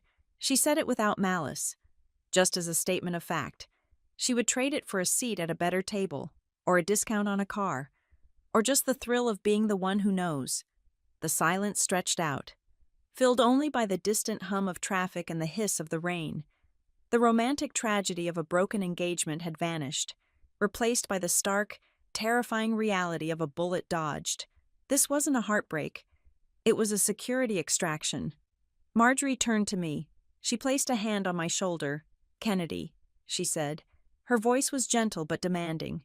"You are the injured party here. She erased you. She lied about you. She tried to humiliate you to protect this scheme." Marjorie looked deep into my eyes. "What do you want to happen tonight?" I looked back at the glass doors. I could see the blurred figures inside. I could see my parents, still sitting at the table, probably terrified that Malcolm was out here rewriting their financial future. I could see Tessa, pacing, her phone in her hand, likely texting friends to spin a new story before the old one even finished dying. I could have gone back in there and screamed. I could have demanded an apology. I could have told Grant to dump her in front of everyone. I could have burned her world down with the fire she had started. But I was not Tessa. I did not operate on emotion. I operated on the record. I took a deep breath, inhaling the cold, clean air. "I do not want revenge," I said quietly. "Revenge is messy. It implies that I'm acting out of anger."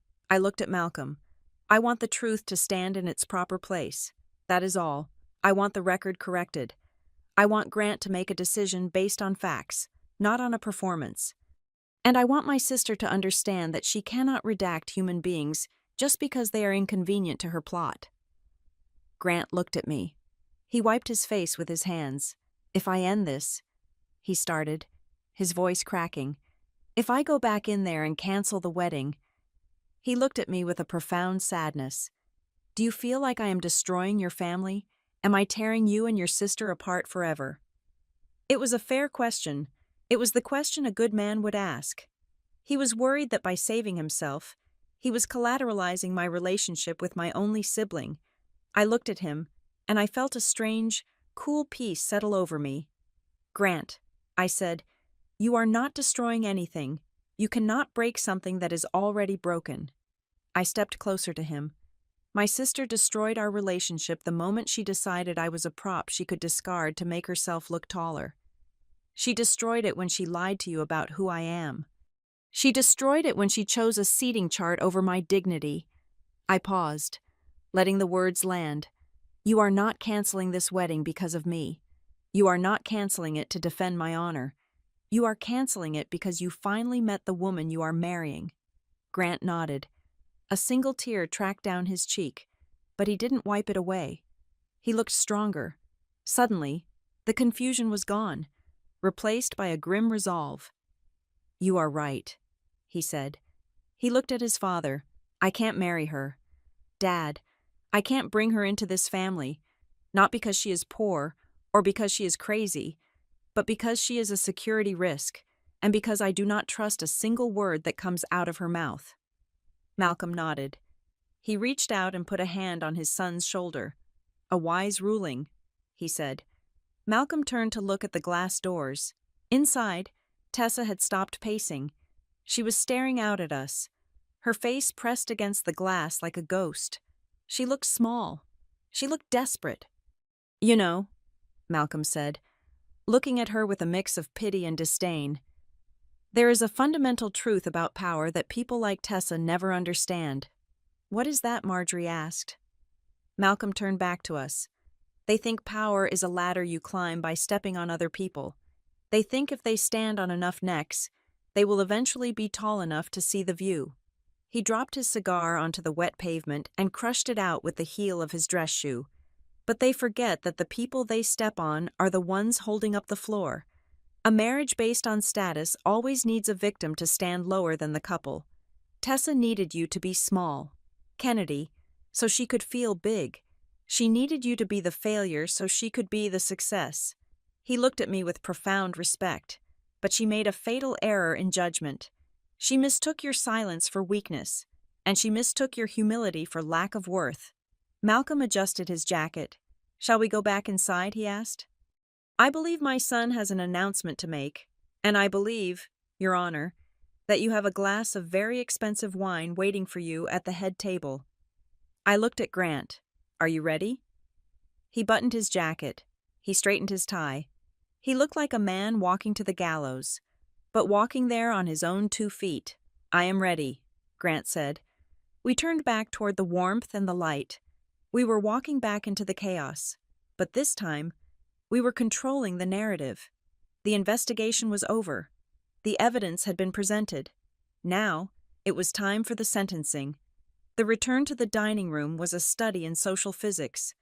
When we had left 10 minutes earlier, the room had been a chaotic swirl of confusion and whispered speculation. When we returned, the atmosphere had solidified into a heavy, expectant silence. The guests, all 75 of them, had stopped eating. The servers were standing frozen against the walls, holding pitchers of water and bottles of wine. Sensing that the script of the evening had been rewritten and that any sudden movement might shatter the tension, Malcolm Whitmore led the way. He walked with the heavy, inevitable cadence of a man who owns the building, the table, and the timeline. I walked beside him, and Marjorie walked on my other side. We formed a phalanx of judicial authority. Behind us, trailing like a prisoner walking to the dock, was Grant, and somewhere behind him, invisible and ignored, was Tessa. The seating arrangement, previously a masterpiece of Tessa's micromanagement, was dismantled in seconds. Malcolm stopped at the head of the U-shaped table. He gestured to the waiters with a flick of his hand. "Arthur," Malcolm said, his voice carrying easily to the back of the room. "Clear the setting at the head of the table.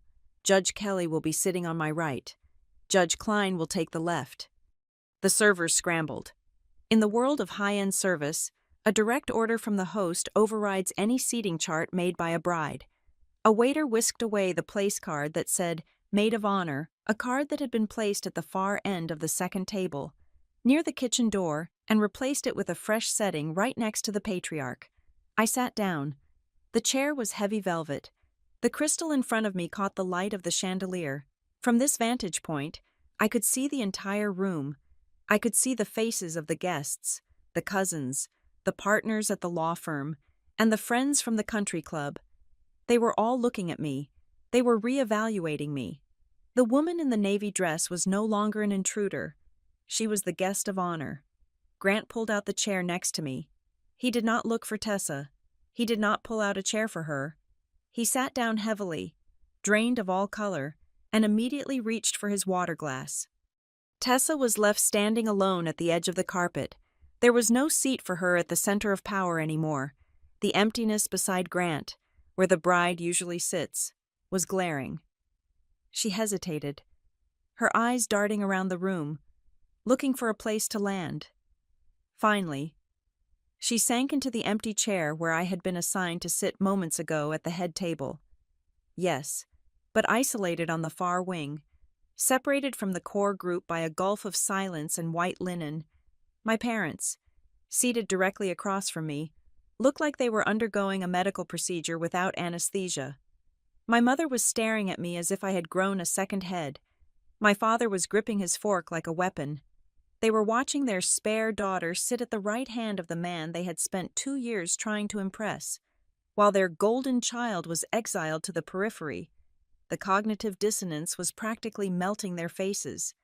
Malcolm picked up his spoon, signaling that the room was allowed to exist again. The soup course was served a lobster bisque that smelled of sherry and cream. For several minutes, the only sound was the clinking of silver against china. It was the sound of 75 people pretending that a wedding was not imploding in front of their eyes. Then, Malcolm tapped his knife against his wine glass. The sharp, clear ring cut through the murmurs. The room fell silent instantly. The waiter stopped moving. Malcolm stood up. He held his glass of Cabernet aloft. Usually, at a rehearsal dinner, this is the moment where the father of the groom toasts the couple. He tells a charming anecdote about his son, compliments the bride on her beauty, and welcomes the families into a union of love and prosperity. Everyone in the room had their glasses ready, their smiles preloaded, waiting for the standard script. I looked at Tessa. She was leaning forward slightly, a desperate hope kindling in her eyes. She thought this was the fix. She thought Malcolm would smooth it over, make a joke, and restore the facade. She needed the performance to continue because without it, she had nothing. Malcolm looked around the room. He let the silence stretch for 5 seconds, then 10. He looked at his son, who was staring at the tablecloth. He looked at Tessa, his gaze flat and unreadable. Then he turned to me. "I would like to propose a toast." Malcolm rumbled. He raised his glass higher, but he did not point it at the bride. "To the law," Malcolm said, "and to those rare, principled few who serve it with integrity." A ripple of confusion went through the guests. This was not a wedding toast. Malcolm smiled down at me. "Tonight, I want to drink to a guest who has reminded me why we do what we do. To Your Honor, Kelly. For her brilliance on the bench, for her courage in the face of omission, and for reminding me that the truth is the only foundation worth building on." He tipped his glass toward me. "To Judge Kelly, the woman who makes me believe the system still has a future." The room hesitated for a fraction of a second, the guests processing the colossal snub that had just occurred. The father of the groom had just toasted the sister of the bride instead of the bride herself. It was a social execution. Then, Marjorie raised her glass. "To Judge Kelly," she echoed clearly. Grant raised his glass. "To Kennedy," he whispered. And then, the room followed. 75 glasses went up. 75 voices murmured my name. "To Judge Kelly." I sat there, feeling the strange, cold burn of vindication. I nodded my head in acknowledgement. Taking a small sip of wine, I did not smile. This was not a victory lap. It was a funeral for a lie. Tessa did not drink. She sat with her hands in her lap, her face pale and rigid. The humiliation was total. She had been erased from her own event, replaced by the person she had tried to hide. Dinner continued. The main course arrived filet mignon with truffles. The conversation at the head table was lively, but it did not include the bride. Malcolm asked me about the procedural difficulties of the racketeering case I had worked on 3 years ago. Marjorie told a story about a comical mistrial she had declared in the 80s. Grant listened, occasionally asking a question, his demeanor shifting from that of a fiancé to that of a lawyer engaged in peer review. We spoke the language of our tribe precedents, statutes, motions, and appeals. It was a language Tessa did not speak. She sat there, picking at her steak, excluded not by malice, but by the simple fact that she had nothing to offer the conversation. She had spent 2 years pretending to fit into this world, and now that the curtain was pulled back, she was revealed as a tourist with no map. Halfway through the entree, I felt a hand touch my shoulder. I turned. Tessa was standing behind my chair. Her eyes were red, but dry. She had fixed her makeup, but she couldn't fix the desperation in her posture. "Kennedy," she whispered, "can I talk to you?" For a second, Malcolm stopped talking mid-sentence. He looked at Tessa with raised eyebrows, clearly annoyed at the interruption. I looked at my watch. It was a reflex, a judicial habit. "You have 5 minutes," I said. I did not ask permission to leave. I simply placed my napkin on the table and stood up. I saw my mother watching us, her hand over her mouth. She wanted to intervene, to facilitate, to fix, but she stayed seated. She had lost her jurisdiction. I walked toward the hallway, away from the tables, toward the coat check area which was currently empty. Tessa followed me, her heels clicking rapidly as she tried to keep up. When we were out of earshot of the dining room, she grabbed my arm. "Kennedy, you have to stop this," she hissed. Her voice was trembling, tight with panic. I pulled my arm away gently but firmly. "I am not doing anything. Tessa, I am eating dinner. You are humiliating me," she cried, keeping her voice to a harsh whisper. "Look at them. They are all laughing at me. Grant won't even look at me. Malcolm is treating you like you are the queen and I am nobody." I leaned against the wall, crossing my arms. "Malcolm is treating me like a colleague." I corrected her. "He is treating me with the respect I earned. The fact that this humiliates you says more about your insecurity than my actions. You have to fix it," she pleaded. "You have to talk to Grant. Tell him I was just stressed. Tell him I was trying to protect his family's reputation. Tell him something. He listens to you. You are the brilliant judge now. If you tell him to forgive me, he will." I looked at her, really looked at her. She was 37 years old. She was my big sister, and even now, standing in the ruins of her own making, she was trying to use me. She didn't want my forgiveness. She wanted my utility. She wanted me to be the fixer, the mechanic who repaired the engine of her ambition so she could drive away. "I have a question for you, Tessa," I said quietly. She blinked, wiping a smudge of mascara from under her eye. "What I want you to answer me honestly. For once in your life," I stepped closer to her. "Are you apologizing because you know what you did was wrong? Because you are actually sorry for erasing me, for lying about me, for treating me like a shameful secret?" She opened her mouth, but I held up a hand. "Or," I continued, "are you apologizing because you are about to lose the Whitmore name? Are you sorry because you hurt your sister? Or are you sorry because the credit card is about to be declined?" Tessa froze. She looked at me, and for a moment, I saw the gears turning in her head. She tried to find the right answer. She tried to summon the tears, the sentiment, the sisterly bond, but she couldn't. She couldn't lie to me anymore. The truth was too big, too bright in the room. Kennedy, I just want," she stammered. "I love him." "No, you don't." I said, "You love the way people look at you when you are with him. You love the idea of being Malcolm Whitmore's daughter-in-law." Tessa's face hardened.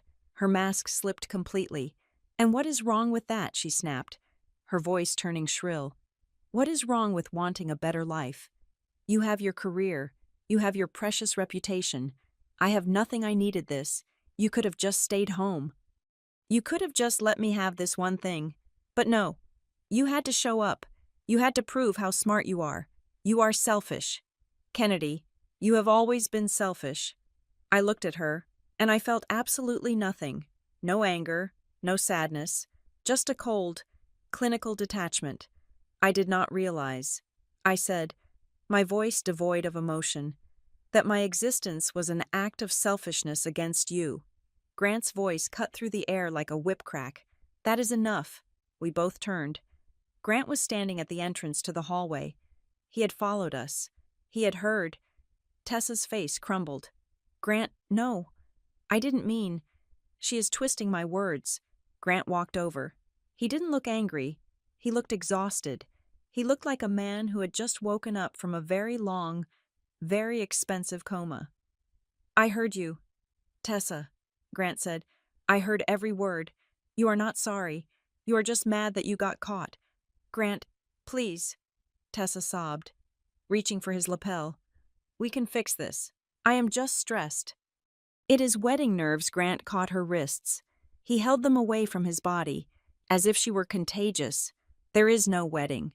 "Tessa," he said. The words hung in the narrow hallway. What Tessa whispered. "There is no wedding," Grant repeated. "I am not marrying you. I am not marrying a woman who sees my family as a resource to be mined.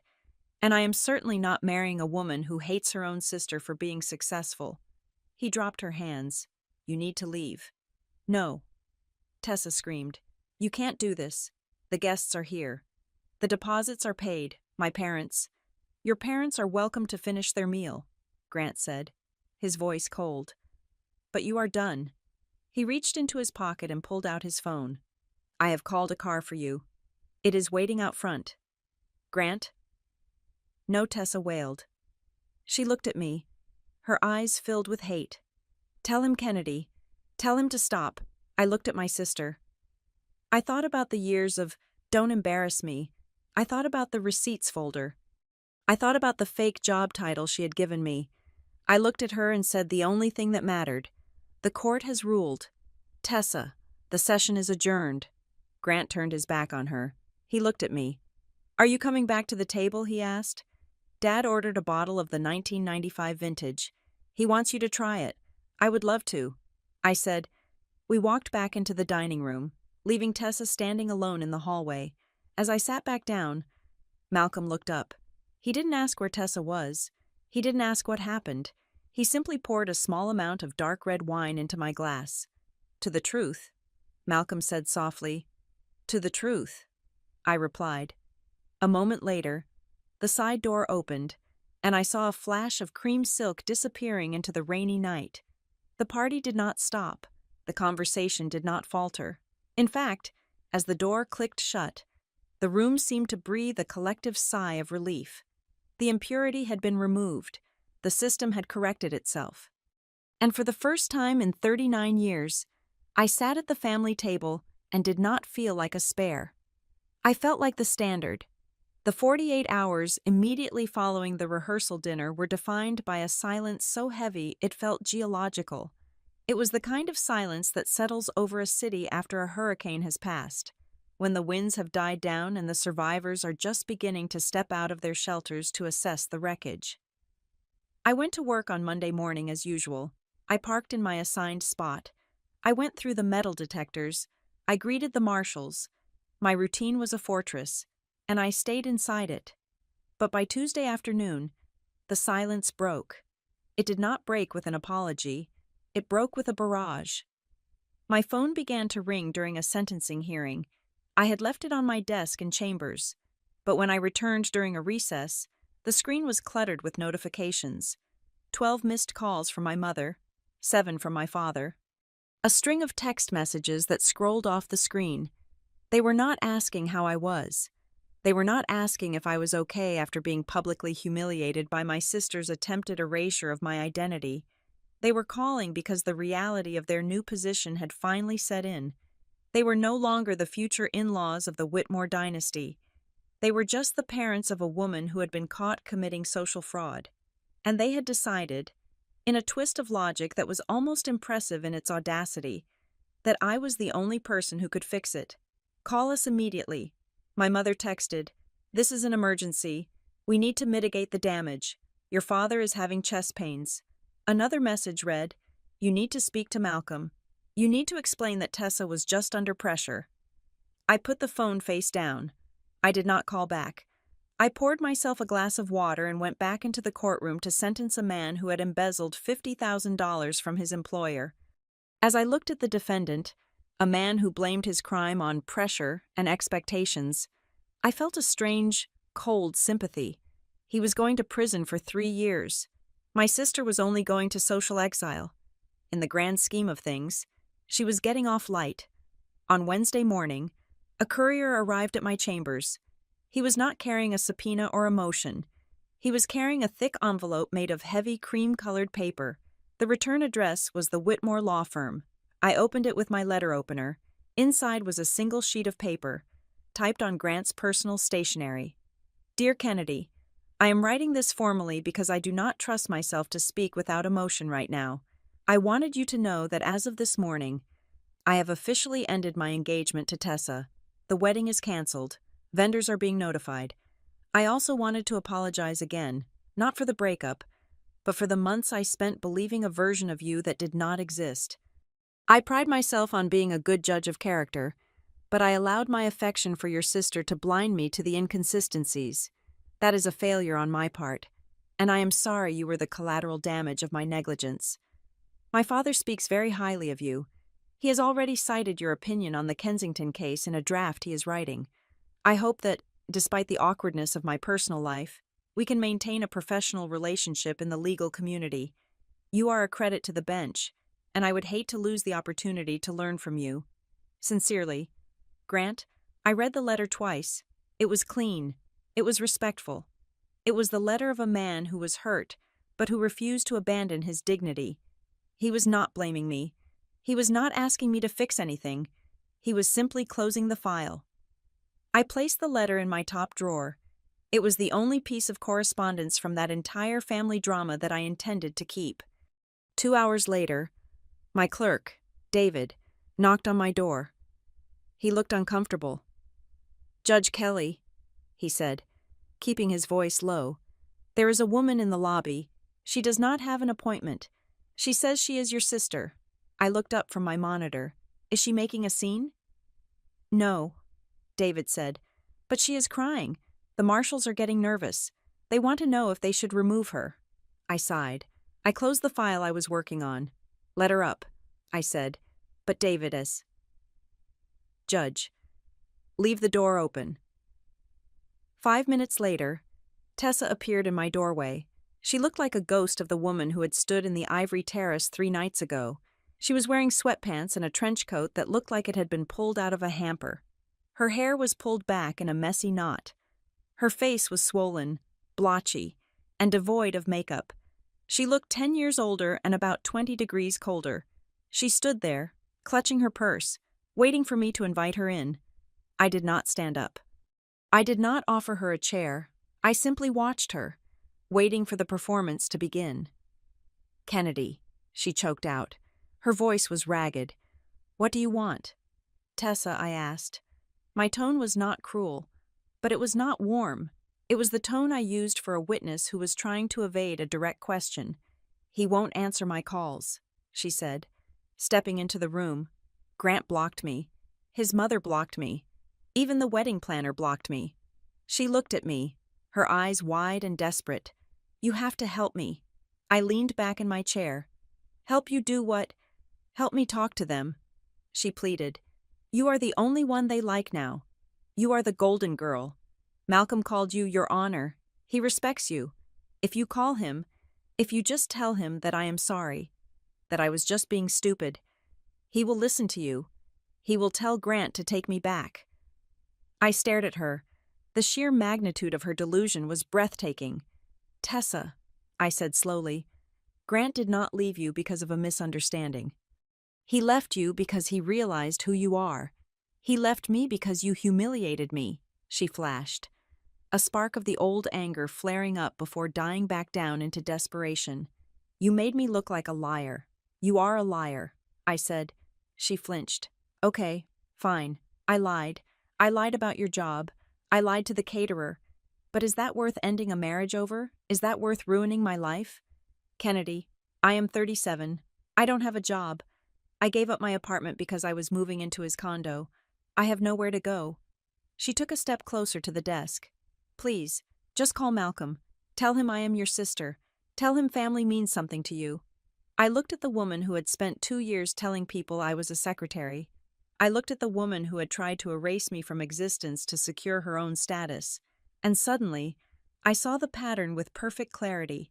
When Tessa failed at acting, she blamed the casting directors and asked our parents to pay her rent. When she failed at retail, she blamed the manager and asked our parents to buy her a car. Now that she had failed at the biggest con of her life, she wasn't looking for redemption. She was looking for a new manager. She was looking for someone with more power than her to step in and bully reality back into a shape she liked. She didn't miss Grant. She didn't miss the love. She missed the safety. I'm not going to call Malcolm. I said, Kennedy, she wailed. Why are you being so vindictive? I am not being vindictive. I said, I am being realistic, and here is the reality. Tessa, you do not need me to talk to Malcolm. You do not need me to fix your relationship. I stood up then, smoothing the front of my robe. You are not looking for a sister right now. I said, you are looking for an accomplice. You want me to use the credibility I earned with 30 years of hard work to underwrite your bad checks. You want me to spend my capital to buy you an exit. I walked around the desk and stood in front of her. I won't do it. Tessa stared at me. Her mouth opened and closed. She looked at the judicial robes hanging on the coat rack. She looked at the stack of federal briefs on my desk. For the first time, she seemed to realize that the power I held was not something I could just lend her like a sweater. It was structural. It was part of me. You are letting me drown, she whispered. No, I said. You are standing in shallow water. Tessa, you just refused to stand up. I turned back to my desk. You should go. I have a docket to review. She stood there for another 10 seconds, radiating hatred and misery. Then she turned and walked out. She didn't slam the door. She didn't have the energy for it. She just faded away, like a bad signal. I thought that would be the end of it for the week. I was wrong. On Friday, a letter arrived at my home. It was from my parents. It was handwritten on my mother's floral stationery, the kind she saved for thank you notes after funerals or weddings. It was 3 pages long. I sat on my sofa with a glass of wine and read it. Dearest Kennedy, we have been doing a lot of thinking since the dinner. We were so shocked by everything that happened. We had no idea you had risen so high in your field. We want you to know how incredibly proud we are of you. To be a federal judge is such a distinction. We always knew you were special, even when you were quiet as a child. I stopped reading. I felt bile rise in my throat. We always knew you were special. That was a lie. They knew I was convenient. They knew I was low maintenance.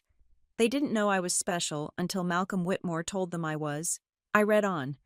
We know things are strained with Tessa right now. She is in a bad way. She is devastated. We hope that, in the spirit of family, you can find it in your heart to help smooth things over.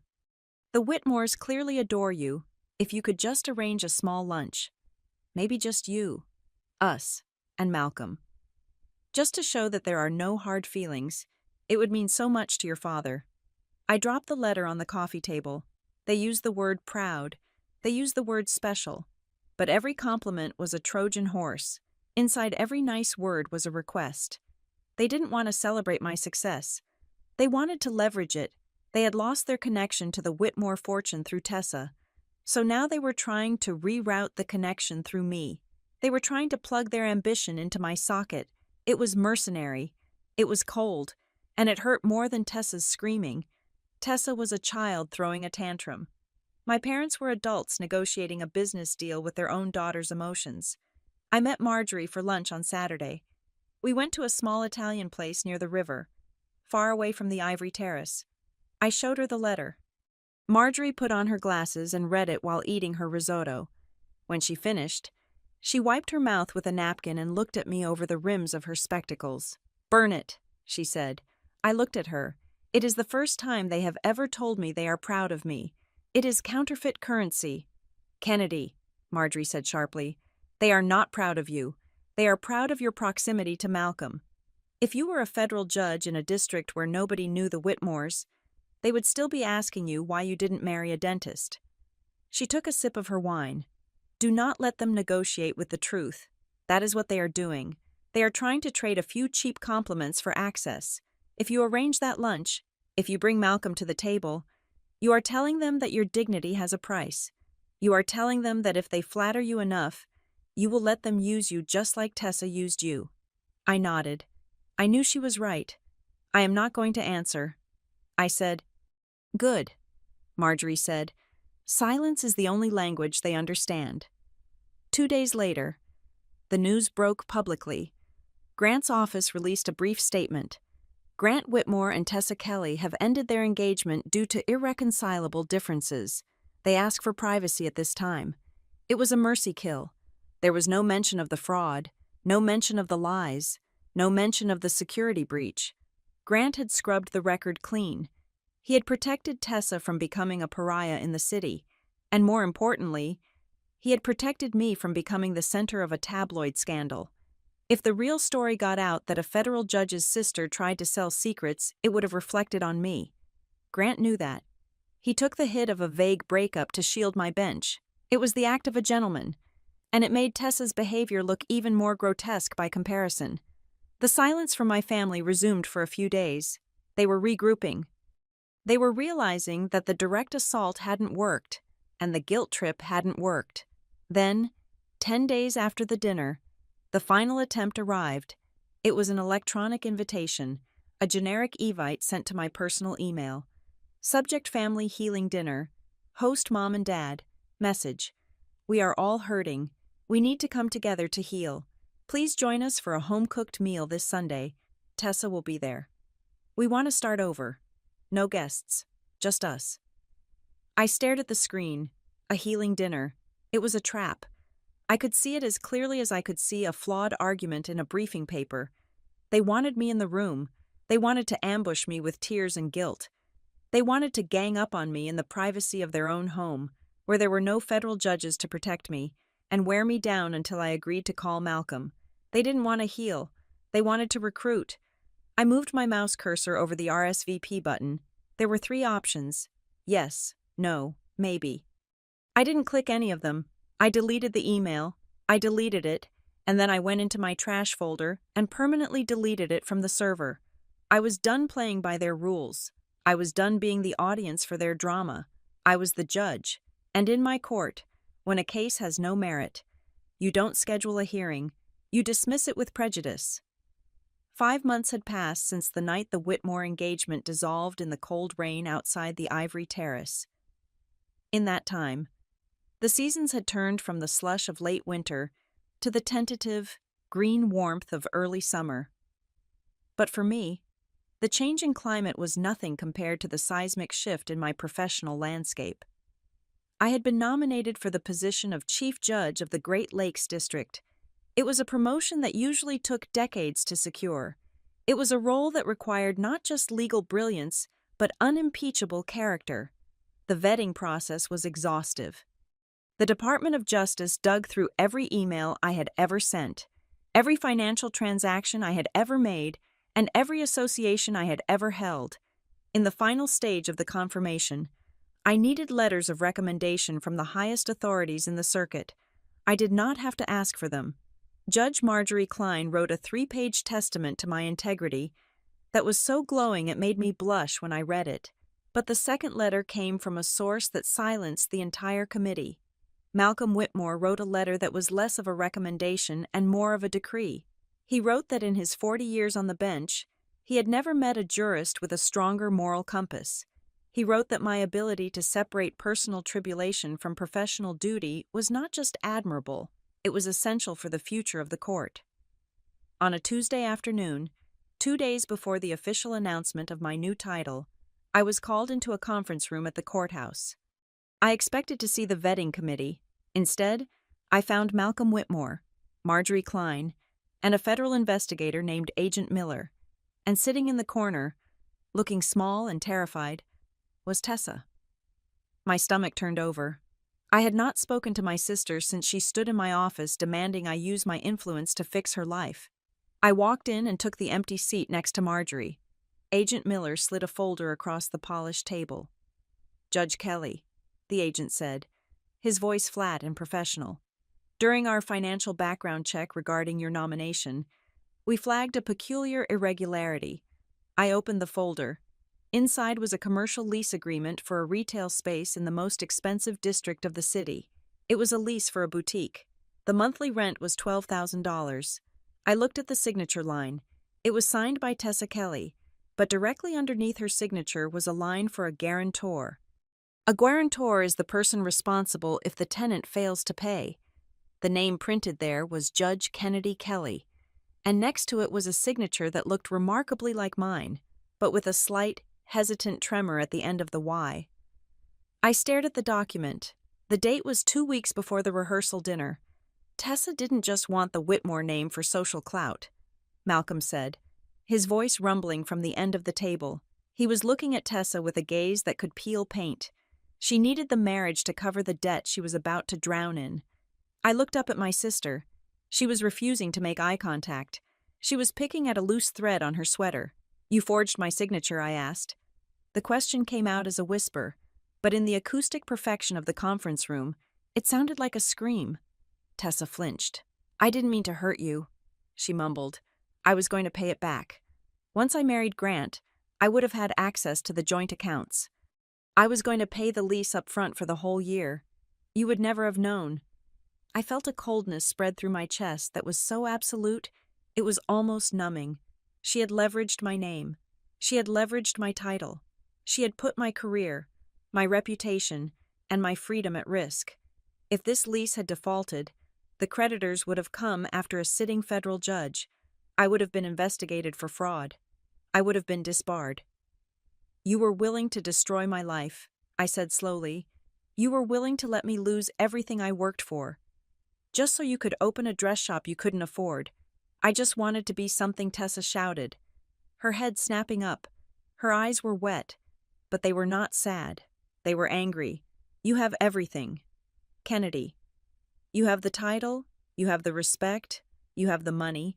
I just wanted one thing that was mine, and I knew you wouldn't sign it if I asked you because you are so stingy with your help." Malcolm slammed his hand on the table. "Enough," he roared. Tessa shrank back into her chair. "This is not about your sister's generosity," Malcolm said, his voice shaking with controlled rage. "This is about a felony. Forgery is a felony. Fraud is a felony." He stood up and walked over to where she was sitting. I did some digging of my own. "Tessa," Malcolm said, "I found out that you also applied for 3 credit cards, using the Whitmore family trust address as your residence before you were even married. You were building a house of cards on a foundation of theft." He leaned down, his face inches from hers. "My house is not a shield for your lies, young lady, and neither is this courthouse." Tessa looked at Agent Miller, then at me. The reality of the situation was finally piercing her delusion. This wasn't a family squabble. This was a criminal investigation. "Kennedy," she whimpered. Her tone shifted instantly. It went from angry to pleading in the blink of an eye. "Kennedy, tell them it was a misunderstanding. Tell them we talked about it." I stared at her. "Please," she begged, tears spilling over.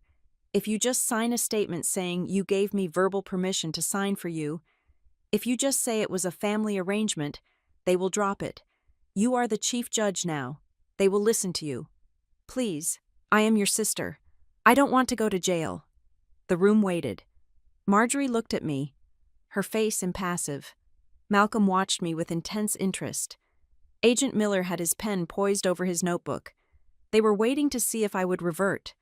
They were waiting to see if the old Kennedy, the one who cleaned up messes and stayed in the shadows, would step forward to save the golden child one last time. I looked at the forged signature, I looked at the lease, and then I looked at Tessa. In her eyes, I didn't see love. I didn't see remorse. I saw calculation. She was calculating the odds of my compliance. She was banking on my guilt.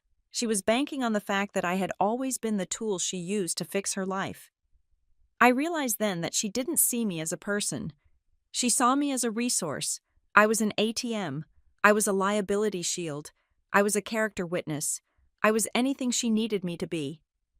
Except her sister. I took a deep breath. No, I said. Tessa froze.